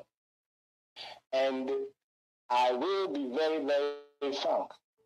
Me, and I'll take the responsibility. I haven't said it on air before because it's not, I don't come on air to, and I said, because there is no reason from our leader that we should stop this sit at home, that we are going to go ahead with the sit at home. And then we went ahead with the first sit at home. After we did the first sit at home, and it was a huge success, unbelievably successful. Then Yes, all I want to hear is that he questioned. That is the main problem I have. You cannot get to Mazen Nnamdi Kanu, and those frontliners, we go and get a message, we get a message, and you question the message, and they haven't got any second alternative. Instead, you make a mess of everything we are doing. This is the genesis. The hallmark of what we are dealing with today is because of Chimki Kedoziem openly questioned Mazen Nnamdi Kanu's order without verifying the same mistake they made, grave mistake that cost a lot, because Chikedozium knows that he's going to go in for whatever that have transpired. It's just a matter of time. That is why you see him don't speak anymore. He's hiding under his basement in Switzerland. He doesn't speak. It's fact of life. So Simon now have joined them that jumped the bandwagon now to openly disobey Mazen Nnamdi Kanu in the name that the message was false. How did you know? Why must you question that message? Because it comes from the frontliners. You're not Onyendu's attorney. You don't have one to go and see Onyendu. If this man does not go and visit, nobody knows how he's faring. Very, very important. So, Chinasa want to confirm it that the message was coming. Everybody, even after that, Onyendu is still sending message. Listen to him. Very important. Now, when we mount up that pressure, everywhere started to panic. When we declared this sit at home, we got a message from the leader that we should call off this sit at home. I don't want to go deep on people. There were people who played a very dangerous role against that sit at home for their own selfish interest. Because I expect you to come here to ask. When we put sit at home, you saw that Ohaneze Ndigbo, you saw the people opposing the sit at home. You saw them. And you saw people who were giving them thumb up. It is that destruction they want in IPOB. It is to destroy and discredit the IPOB leadership. After due consultation with our leader, we went ahead, conducted the first sit at home that was carried around the world. Our leader continued to send message that the sit at home, we should call it off. The message continued to come. everybody was reluctant to call it off. Yeah, thank you very much for him to say that. It's not my mouth. Like I said, anything we do, we fact check them. This is for indigenous people of Biafra, IPOB worldwide, that care to listen. The facts, the truth, and nothing but the truth on Biafra Radio. With their own mouth. I didn't say it. He said it. He confirmed it. Onyendu Ejimako just press release. The rift between Onyendu and DOS was that they conveyed the message. Come from our leader. They disobeyed Onyendu, but it was too late because Simon was an opportunist. You know, scavengers. Onyendu is word scavengers. Onyendu, they know. We know that every Onyendu have saw this mistake, just like the NSAS. Onyendu won. Stop this. Because Onyendu know. And once they hijack it, and this is where we are today. And on that note, Onyendu have now make it publicly to the world with a strong press release from his attorney. No one is stopping Simon to answer his name and do whatever. I'm not against whatever you guys are doing with your own note. All I'm saying to you is that when you disobey someone you called your leader, that have been incarcerated. So what do you want to do? You want to put Onyendu under pressure because what you want Onyendu to do is to break Onyendu down. You know, in the SS dungeon, you don't know what was going behind the scene. Your own is that you're calling people around the world support you. You're giving things you know you cannot do. These are you know our people want to just people that are going to Pentecostal shop, church, believing that manna will fall from heaven. 90% of all of you are the same. There's something different. Living in illusions. Things you saying you know within you that you wouldn't move a muscle. Buying AK-47 and giving people, gather 1 or 2, 3, 4 men and killing people, is that what you want to do? No. I've told you guys again, go and study about Liberia and Sierra Leone war. It will do a lot of good. Onyendu have spoken. And desist from whatever you are doing. He can go ahead and call 1 year sit at home in Biafra land. If Biafran people want to sit at home, fair enough. But when he's back on killing Biafrans, now people will declare war against you. Because now we know that you are not in the interest of the people. You can't force people to sit at home. That is not how you prepare for a referendum. We've done this, like I said, and we have do the best part in Biafra land many times. People sit down voluntarily. No stress or pressure attached to our people. He came to save them, not to kill them. Onyendu have told you that. My advice to you, listen to the word of advice. Or you send your own delegate to DSS dungeon. But before you do that, make sure you carry the instruction Onyendu giving you. From tomorrow, as you have now challenged Onyendu, we have your video. You continue what you are doing tomorrow, on Monday. Then now, we will know that we're out for it. That's all I have to say. My fellow comrade and lovers of freedom. This is Good Evening London. And this is Mazume here in UK. Once again, I'm definitely going to